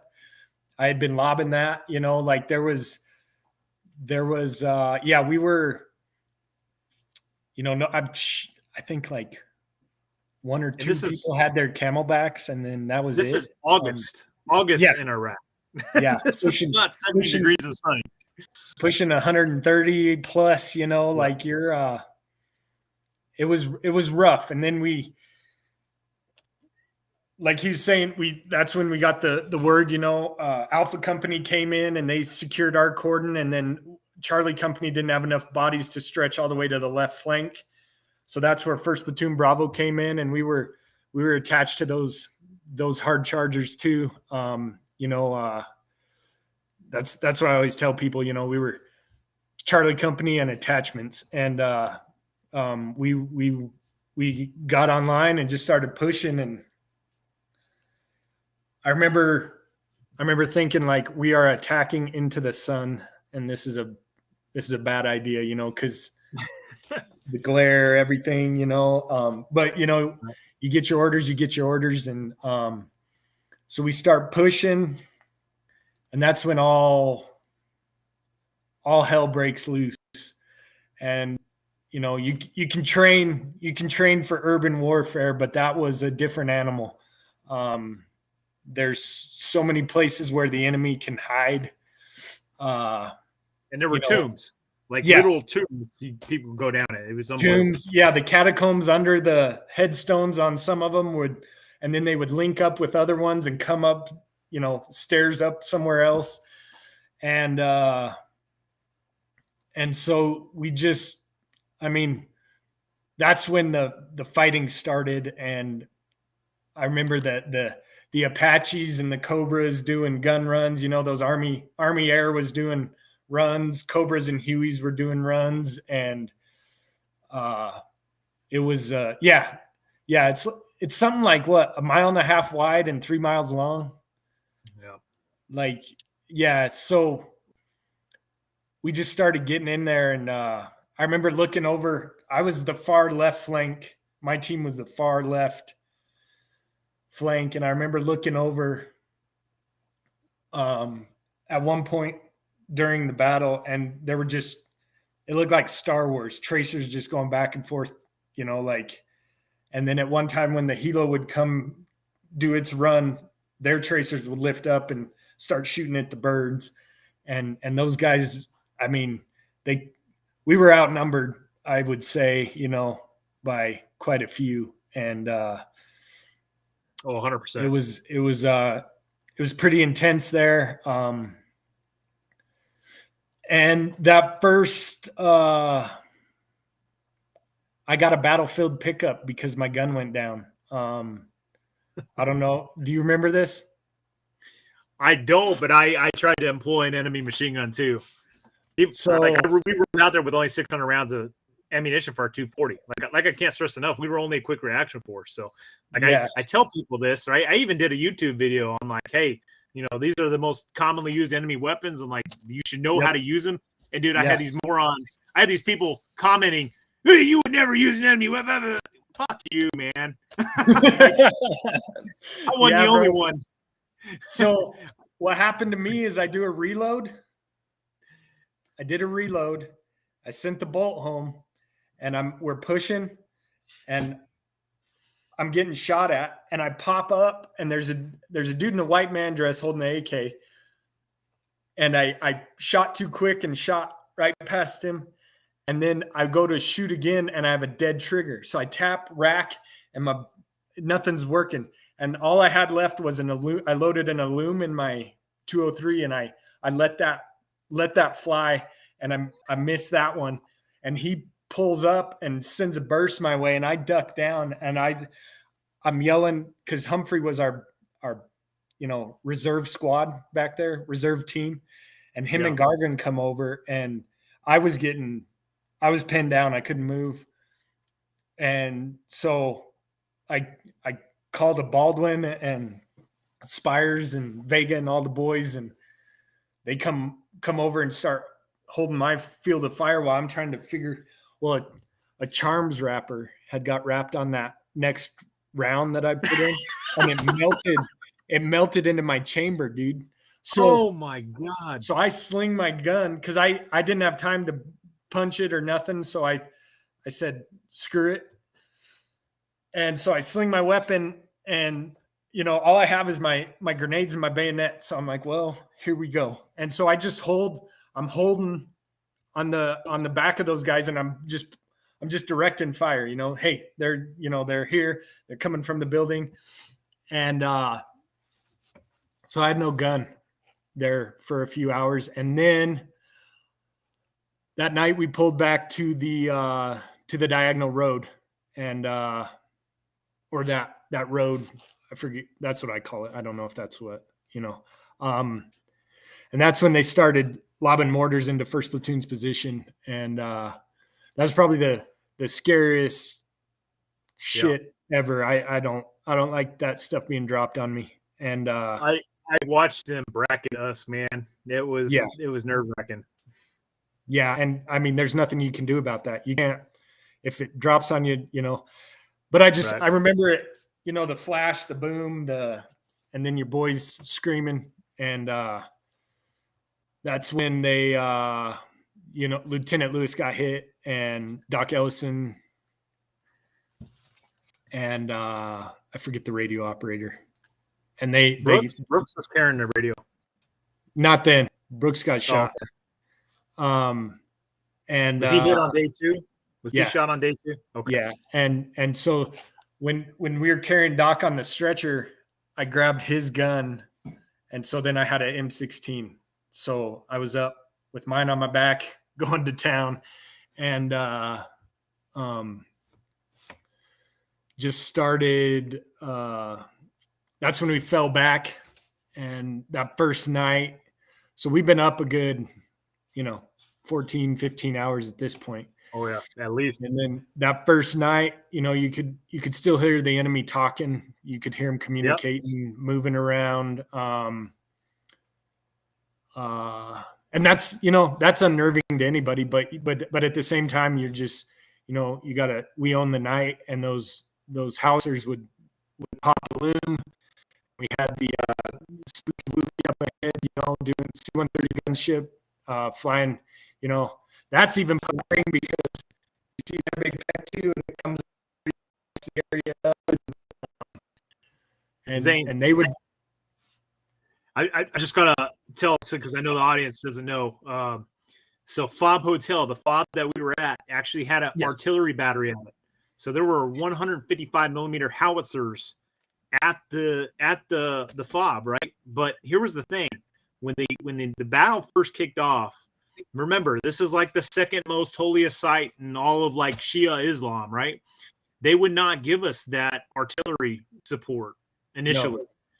And then it got to the point where it's like they're dropping freaking, 82 millimeter mortars on us, 120s, and it's like, and fuck you. Yeah. This is how you're gonna play. Okay, roger that. Yeah. And so then they brought in the Spectre gunship, and those 155s were coming in. And like Zane said, I remember sitting there in the defense at night and like hearing them out there. And then, dude, freaking C-130 gunship. I mean, they were going all night pretty much, and they would, and they kept them off us. I 100%. And I remember this. You guys were rocking and rolling that machine gun so much, and you spoke a Black Hawk down, and you know that scene where that dude's eardrums he can't hear shit anymore, so he's screaming. So I'm sitting there. Bonilla's on watch, and his ears are done, bro. Like he can't. Yeah. Forgot about that. He had been rocking and feeding ammo, and it was because it was you, him, and Grambo, right? Yep. Yeah, and so he starts talking, and I gotta like, dude, shut the fuck up, shut up. And he was just trying to get figure out what was going on because he couldn't hear. So I was like, I'll stay up all night. It's your watch. I'll stay up. So me and him stay up, and I have that Pec 2 flashlight on, just going from catacomb entrance to catacomb entrance, man, just waiting for, luckily they didn't really hit us that bad at night. So we didn't have to deal with that. But that next morning we start pushing again, and it's intense fire. It's getting there. Staff Sergeant Willis is in charge of the platoon at this time because Lieutenant Lewis, they all got medevaced. Doc G, we were down a radio operator, and then we lost another radio operator to I think it was RPG or another mortar. And then Brooks took it over because if you remember from OIF1, he was a radio operator. So he took that over and he was with Big Willie. And they were checking on Stewart's squad, my squad. And I remember Brooks was sitting by me. We're laying in the defense, and we just start taking fire and, they're going and I mean, shit, man, we were that left flank. We ran into IEDs. We ran into all sorts of stuff. And dude, I remember moving and I looked down and there was a freaking 82 millimeter mortar with a wire hook. Yeah, bro. Yep. And it was like old. Yeah. It was old plumb wire. Yeah. And they were gonna do the what the fuck? Like it's right next to my foot, and we're like, all right, push past it. That's the only option we have. Yeah, and before Brooks and Staff Sergeant Willis got there, the tanks were on the outer wall there, and we went out and I'd switch with a team out there, and we would use that grunt phone, bro, and just direct fire to the tank.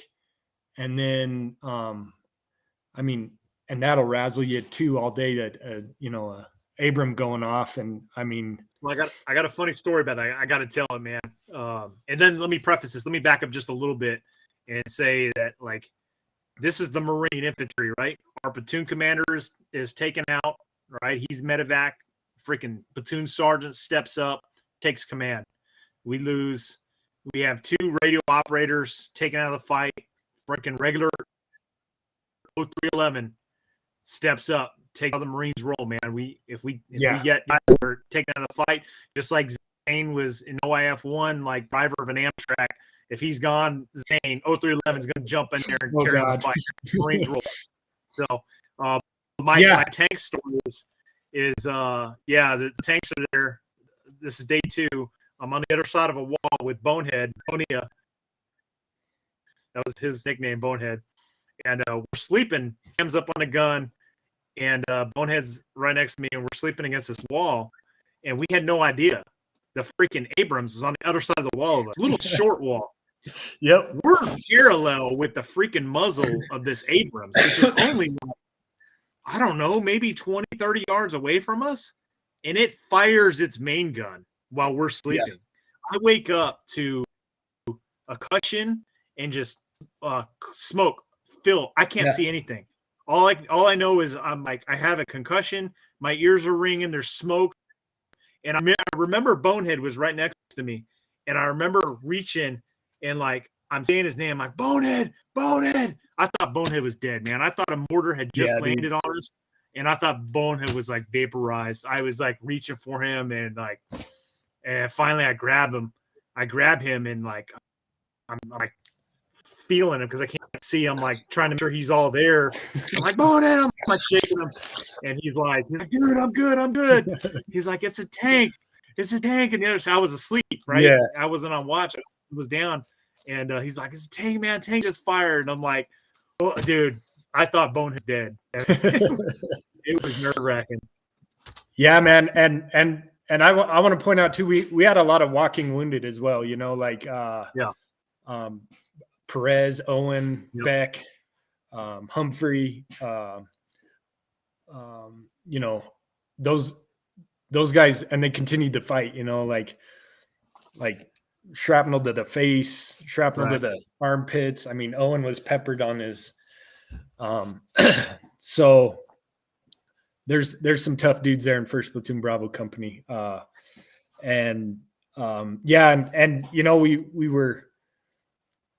remember we were taking fire from the hotel, and we just kept getting peppered. And there was that little just mouse hole there, where we were getting. And Stewart had Gayton come up on the Ep.4, and he just pops up on that tombstone and just sent that rocket right into that hole, and that harassing fire stopped. So that was I remember there was an enemy machine gun in there. Yeah. That It was like you could see it after that Ep.4 impacted.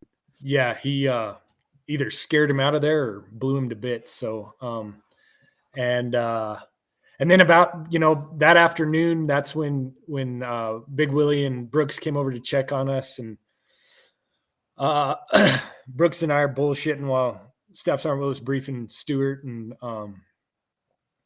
Brooks is like, "Man, these guys can't shoot for shit." And I'm like, "Bro, be careful. You just keep saying that, and they're going to shoot you in the face."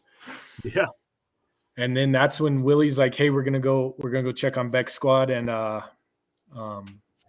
was like a clear little maintenance path up to the hotel, and Willis ran across, and Brooks made it to the middle, and he took that round right where the armor isn't, and sucking chest wound, fell down. Everybody's kind of in shock of man down. Everybody just starts laying covering fire, and one of our he was a boot, but he was about 21 years old, 22 years old. He joined the Marine Corps late. PFC Zeladon, and he picked him up and ran about 150 yards back to the ambulance under fire, and saved his life because they got the needle D in him, and got that sucking chest wound back to operable conditions. And there's a whole story with that, and one of those guys should have Brooks on here. He tells it pretty well, and so does Z. And I had both those guys out at my house this year too, and that was a riot hearing them talk about it and being able to get those guys back together. And but yeah, so I mean, now we're down another radio operator, and I forget who took it over after that. I think maybe Willis just kept it on him, and so we keep pushing, keep the fight going, and I can't recall what point this was, but we were getting shot at. We were pretty close to a building, and one of my fondest memories of you is you stood up with the I think it's after Charlie Company resupplied us at one point with ammunition, and I don't know if it was, and because I was down to like half a mag left, and then First Sergeant Hugh came over and dumped us some ammo, and I'll never forget him coming over and doing that, and I was just like, thank you. And but you stood up with the 240 and just did some Full Metal Jacket from the hip. Do you remember that? Yeah. And that's when those guys, they were just taking pot shots at us all damn day, and it just started getting annoying, and and I forget what point in the battle that was, but I remember you standing up, just your big ass, and you just went to town on that 240, and then I mean, it was pretty intense that second day, that whole day. Got to throw some frag grenades, and then that we pulled back again a little bit, and then we held, and then I get foggy, man. Like, I don't know, like my memory's not real good of all that. I don't know if it's the booms or what, but I start misplacing stuff, and then I remember walking out of it, probably being exhausted and all that, but I black out on a lot of that. So, but I remember getting my gun back up finally and getting that stupid Charms wrapper out of there, and hard. Yeah, dude. And then walking back and loading up and getting back to the fob, and then getting some chow, bro. We'd been drinking Haji water all we'd find their water bottles laying and drinking that, and then they resupplied us with some nuts and some fruit. So we got back in time for breakfast was still on, I think, or something. And I mean, we look like shit, blood everywhere, you know, everything. And going to eat. It was like that scene in Black Hawk Down, man, where they finally make it out and they get back to base, and you know, you have all the dudes that weren't out there that are like, you know, gearing up and stuff, but the dudes that were out there are getting back and they just look like shit. It was pretty much that. Did, bro. We were dirty, crusty, I mean, blood stained. I remember going into the chow hall, and I forget who, you know, it was a staff NCO, and he was going to come in like that. And it was Danny Collins at the time. He was weapons company then, and he was coming in at the same time. And he basically told that dude to piss off and that we could eat however the hell we wanted to eat. And he always had your back with that stuff. But yeah, it was, man. It was a little bit of shell shock, you know. You're going that hard for that long for, you know, and shit. It was, you know, you look back, you're like, well, it was only 3 days, but that was an intense 3 days, 4 days of pretty close combat. And you know, you remember a dude in Charlie Company got a freaking K-bar kill. Yeah. Yeah, that bro. tells everybody how close it was. And wasn't it Abel from Alpha that bullet hit and zipped around his helmet and came out? He was in boot camp with me, and I'm pretty sure it was him. Like it went in and just kept on the helmet, and he's got a gnarly scar across his head from that. And, is that right? Yeah, and then those boys took it to him too in the trying to take the mosque, you know, and setting that up for the Iraqi special forces and doing all that and working with the army. And yeah, I got a picture from that night. At least I presume so, because I see cami paint. So yeah, the final raid on the mosque that never happened. Yep. There's Levy again. That's those dudes are. Yep. Vega, is that you back there? Yeah, I'm in the back. Yeah, Flowers, Andrade. Yeah, this was supposed to be, for those of you guys that don't know, this was supposed to be the final assault. So at the culmination of like the Battle of Najaf, because the Battle of Najaf wasn't just those first initial 3 days that we were fighting. After we pulled out, we got relieved, and the battle kept going for a while. And our company actually launched an assault raid at the Kufa Technical College, which was a staging area for the Mahdi army. And then later, we were supposed to launch this final assault on the Aliman Mosque Shrine or something like that. It's this big, giant mosque right at the edge of the cemetery. It's just big, giant gold dome. And they knew we wouldn't bomb that, right? Because it's like this big, giant holy site. So that was their main headquarters. And the plan was devised that we were going to launch a final assault on this thing. And Kurdish special forces, so it'd be the Kurds that actually enter into the mosque.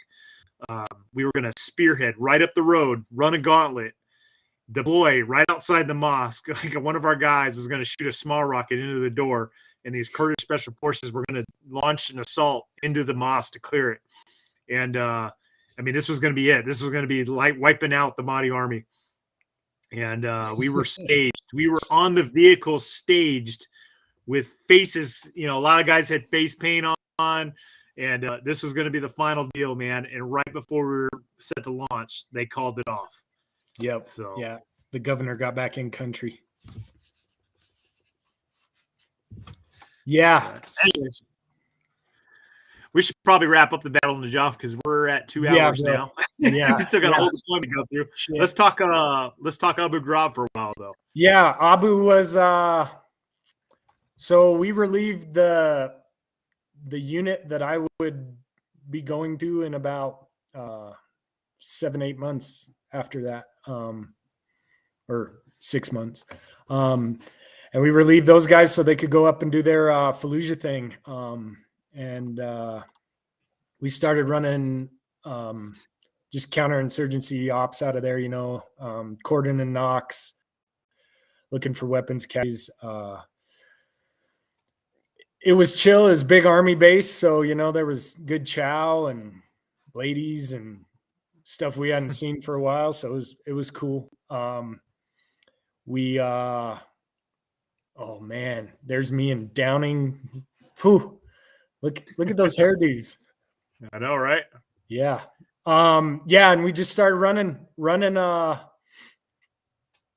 that's where I got, as a team leader, get tasked with doing joint ops with Iraqi National Guard and stuff, just doing stuff out in the market, looking for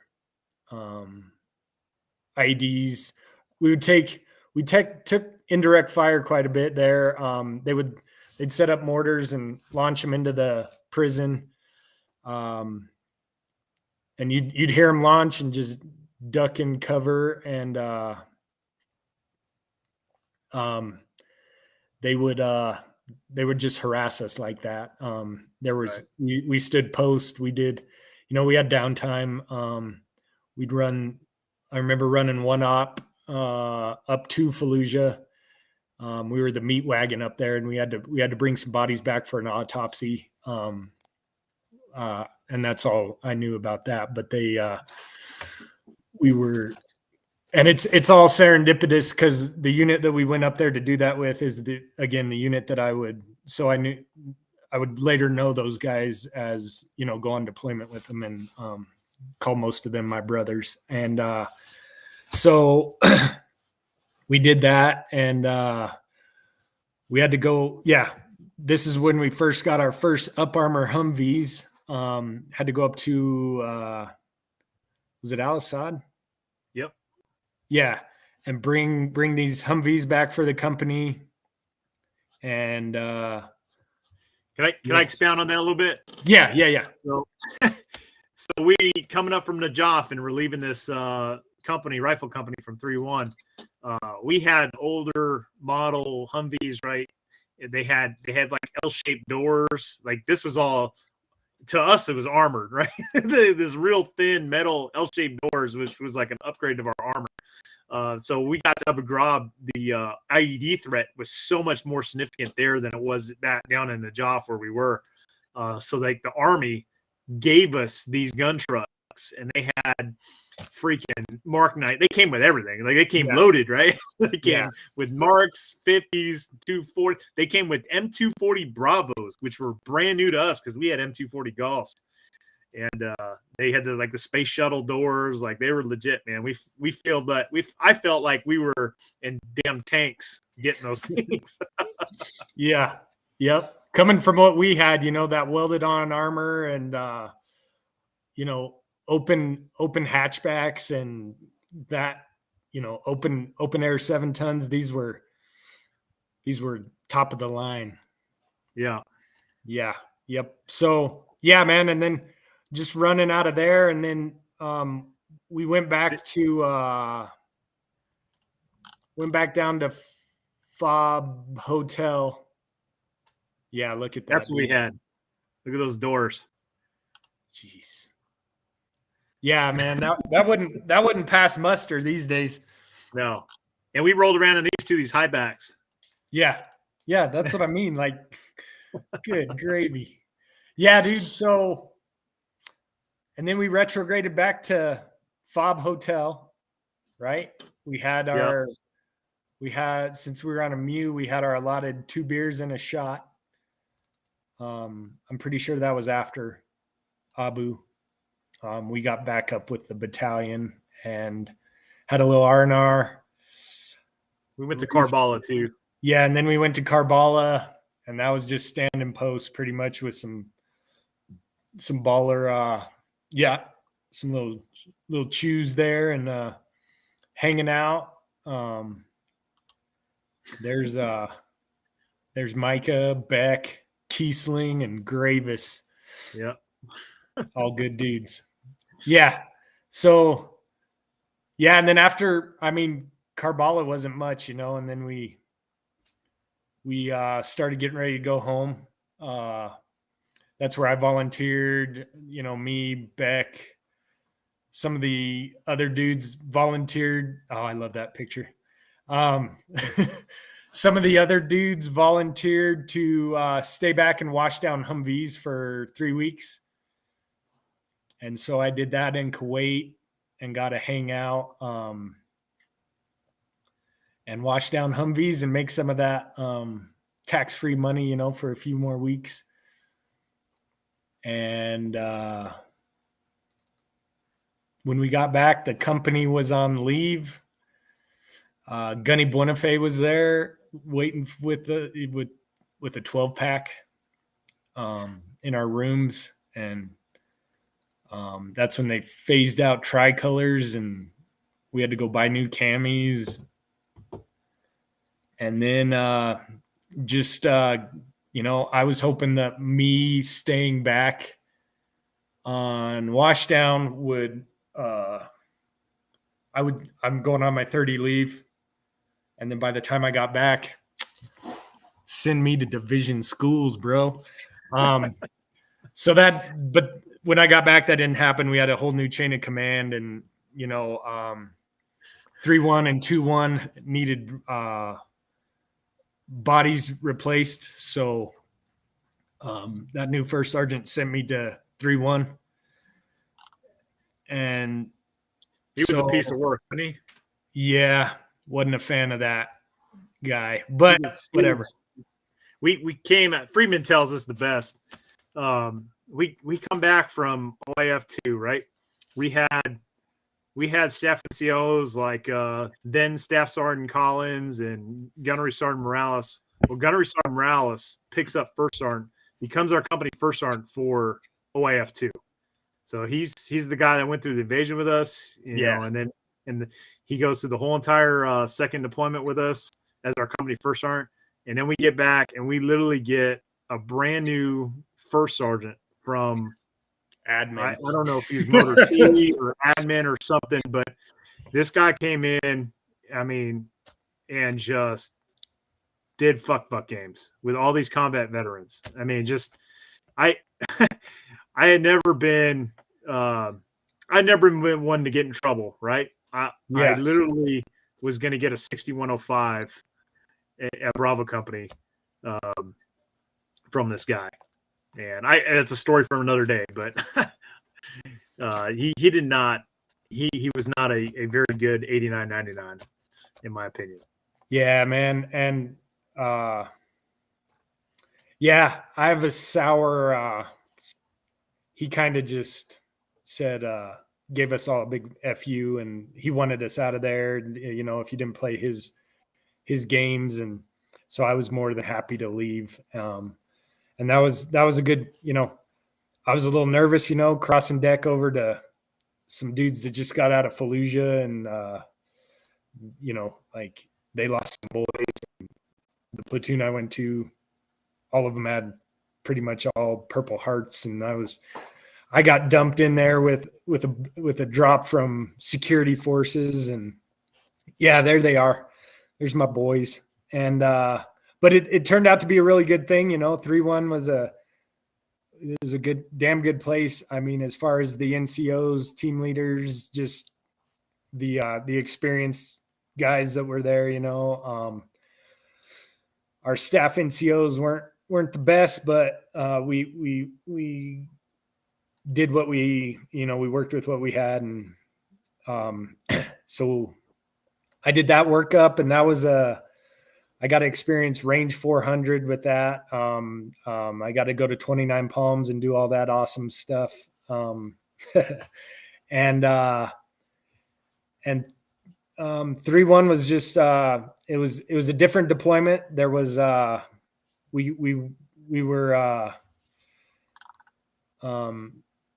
we got tasked with the Haditha AO up there, kind of where Micah was with Cat Platoon and stuff.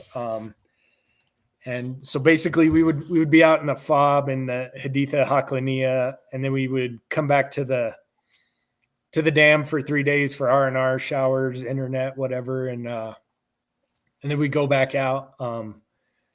when we got there, we ripped with I think it was 124, and those boys were I don't know if you remember downing the sniper team that got compromised, and all 6 of them got whacked by Zarqawi's dudes. Yeah. So we relieved that unit. That unit got hit hard there. They were like, a whole Amtrak got blown up and everybody in it pretty much burned to a crisp. There was that was a big IED deployment. Like there was took a little IDF, every now and again, some mortars at the dam. They would just launch it and got to do some cool op. Basically, we were there, disrupting the enemy's flow of weapons. They were using the river to get weapons down to wherever they needed to be. And we were, a lot of satellite patrols, a lot of small team stuff. Like I remember going out with my team and just, there's me and G-Lock. That's when we did our first raid up into Haditha there, faces painted, got me an AK again. And it was just, that's how that deployment went, man. And, dude, lots of good dudes, Seren and Milanita.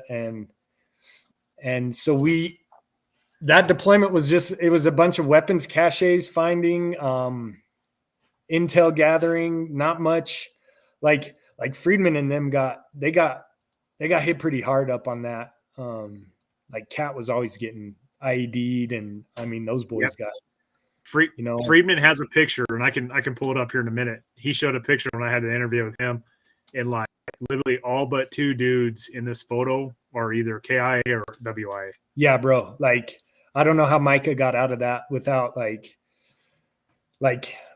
well, it gives me the chills. And see weapons caches all over, like they were there. I don't know if it's the wrong time of year or what, but I mean, we got into it a little bit, and a lot of IEDs, my buddy Dutch got his second Purple Heart there. And those are American flags that they got. And when we did the medevac after his truck got hit by an IED, we were security put on for the bird. And we were getting back in the truck, and my truck was parked on a pressure plate, anti-tank mine. Like, we just straddled it, and so we had to call that one back in. They're just IEDs all over the place. Kilo and India got into a little more than us on the other side of the river there, and with where Gravis was, and yeah, man. Like those guys got tore up. Here's it's like, here's 3 dudes, maybe 4 or 5. Everybody else is WIA or KIA. Yeah, Micah's right there in the middle. Yeah, dude, and it just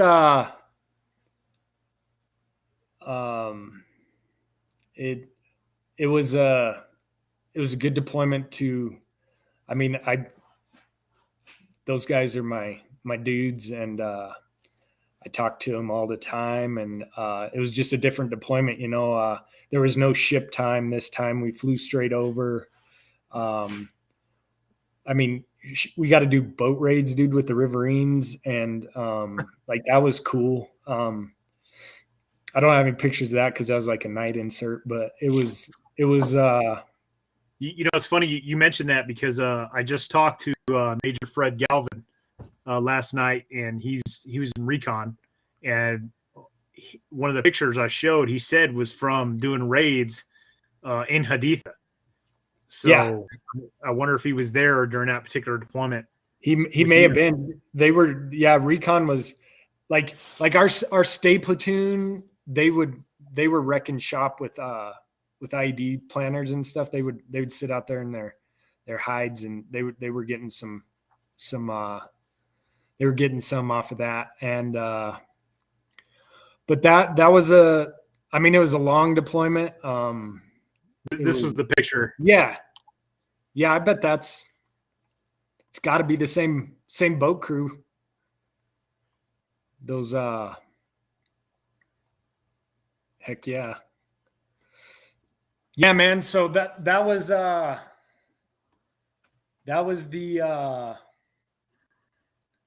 my third deployment. Like I said, it was more disrupting the enemy. It wasn't really, there wasn't any major combat like OF2,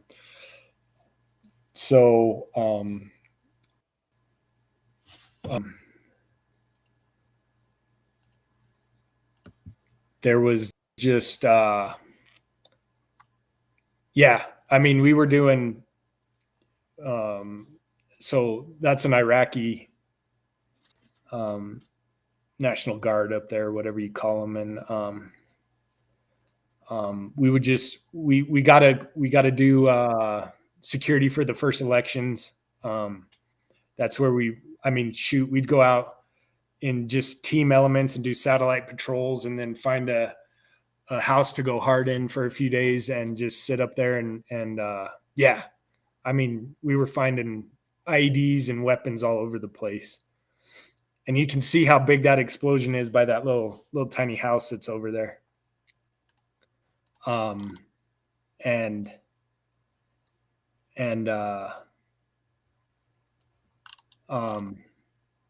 It's just it wasn't a chill deployment, but it was just a different deployment. Just hanging out and lots of trolling, lots of trying to like I said, disrupt the enemy. And there's me, hard charger, trying to get some on a night patrol. A lot of good dudes. I had some issues with the staff NCOs. I picked up corporal this deployment without doing an MCI, I might add. And and it was a good, we had a good lieutenant, good NCOs, good team leaders, good, they got it done. And Question for you. I was watching a podcast. I think it was with Lieutenant Colonel Scheller. Do you know who he is? Yeah, the Stu Scheller? Yeah. So he was saying in that podcast that he checked into 3-1 after Fallujah or sometime after. Maybe, I don't know if it was after that deployment or your deployment with them or what, but he made reference. Do you remember him being there at all? I don't. He wasn't in our company. He may have been maybe Kilo or India. He wasn't Lima though, that I remember. That was a long time ago. Yeah. It might have been after this third deployment that you went on with them. Yeah. I just wanted to bring it up because I saw that on there and I was curious. So. Yeah. 3-1. Right, man, a lot of good dudes. So you come back from your third tour, and then what happened, man? You decide to hang it up three thirds of charm and call it quit? I didn't get along too well with my first sergeant, and I wanted to hit Afghanistan, man. So I asked if I could, next deploying unit, could I go with him? And he said, no, you're gonna B-bill it. And I was like, no, I'm out. Because I didn't want to do that, man. I didn't want to drill field or recruiting or any of that. I wanted to deploy again, and the Marine Corps didn't want me to. So I got out, man. I didn't take post deployment leave. I stayed back and did day on, day off of duty until the company got back, and then started my exit. And it was at the time I was, excited to get out, and then, you hit that couple months out and you're like, well, shit, what am I going to do? And so I figured it out though. But yeah, man, I got out and fell off the radar for a bit, and then here we are. Well, cool, man. So one of the things I kind of want to accomplish by doing these interviews is like, how did guys end up after all this, right? Yeah. Because literally, virtually not every single one, but virtually all the people I served with over there, in particular, no IF1 and 2, like they've gone on to do big and great grand things, or are pretty successful individuals. We talk about like Paul Levy's a big wig at Brownells now, and the Marine Corps is just a small world. Yeah. But how did you end up, man? What do you if you're comfortable sharing what you do for a living nowadays? Yeah, man. So I bounced around a lot, man. When I got out, I started working for the Forest Service on the seasonal trail crew, drinking and partying and all that. I moved to Phoenix, did landscaping down there, bro. And then I got married, moved to Austin, Texas. It wasn't my groove. Got too liberal for you? Yeah, bro. It's just, yeah, it was Austin, Texas. So I got divorced, moved back home, started working for the trail crew again, took on the recreation department, ran that for a little bit, the developed wrecked all the campgrounds and stuff. And then I was in a funk for a while, drinking, not doing too well.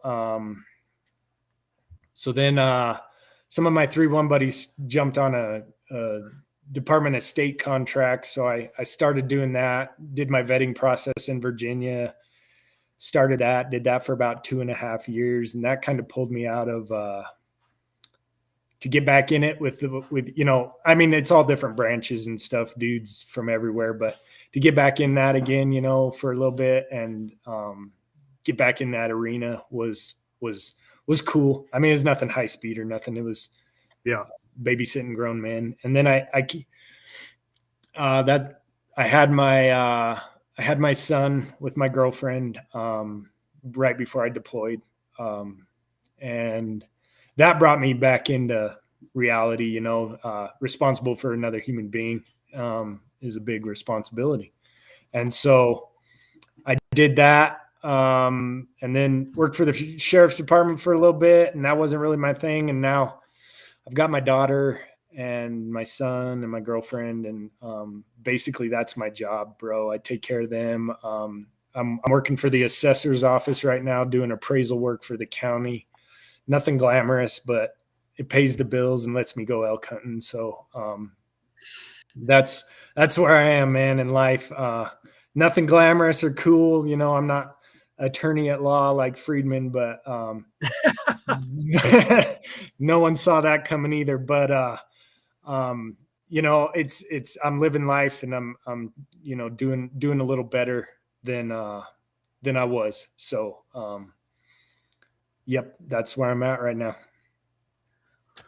Well, that's good to hear, man. You always can call me up, and you always have a place to stay. You can come to my part of the woods, man. Yeah, bro. I'd rather go to your Texas. Yeah. We live in real Texas, not freaking Austin. Yeah. Or aka mini San Francisco somehow. Yeah, bro. Little Cali. Ridiculous. Yeah. So, well, cool, man. I think this is we covered a lot of ground. So yeah, bro, I appreciate it, and I enjoy these things, and I'm gonna go watch Micah's and Nate's now. So yeah, I think you'll have an appreciation for them watching them. Now, both those dudes weren't out there with us the initial 3 days, so you're the very first guy I've had on here that it was there in those first 3 days. So they don't expound on the Joff Cemetery as much as you and I did tonight. Okay, good. But were you in the Kufa raid? Because I'm trying to remember, and I'm like, I think we were doing real security. Our first platoon got they called us combat ineffective there for a while because we didn't have a lieutenant, and that's why we had all the walking wounded dudes, so we just stayed at the governor's compound. I have some good footage of you guys though from the governor's compound if I can ever get it uploaded. Well, so Nate, I pulled up the picture from the Kufa raid with 240 shooting, and I was like, oh yeah, there you are, Nate.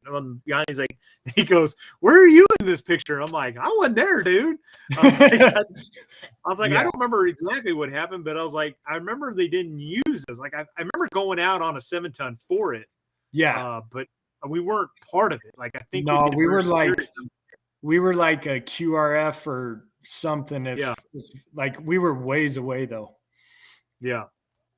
So, and that makes absolutely. I didn't even think about that. It makes absolute sense, man. Our lieutenant was WIA, and we lost so many guys. I mean, we had no corpsmen there for a while because they both got tagged, So, bro, that's where we were for the Kufa raid. Ineffective. Yeah. Well, all right, man. I think this is a good stopping place. I'm going to put up one more photo just for old time's sake, man. Hell yeah, brother. I love it. Long time ago. I'm telling you, man, you and I, brother, when we move on to the afterlife, bro, we're going to be reliving these deployments. Hell yeah. So sounds good, buddy. I will have no complaints. Nope, zero. All right, brother. Well, Semper Fi. Right, I appreciate everybody tuning on tonight, and it's been a good one. Thank you all for being on here and showing your support and listening to us bump our gumps. Everybody have a good night. Yeah.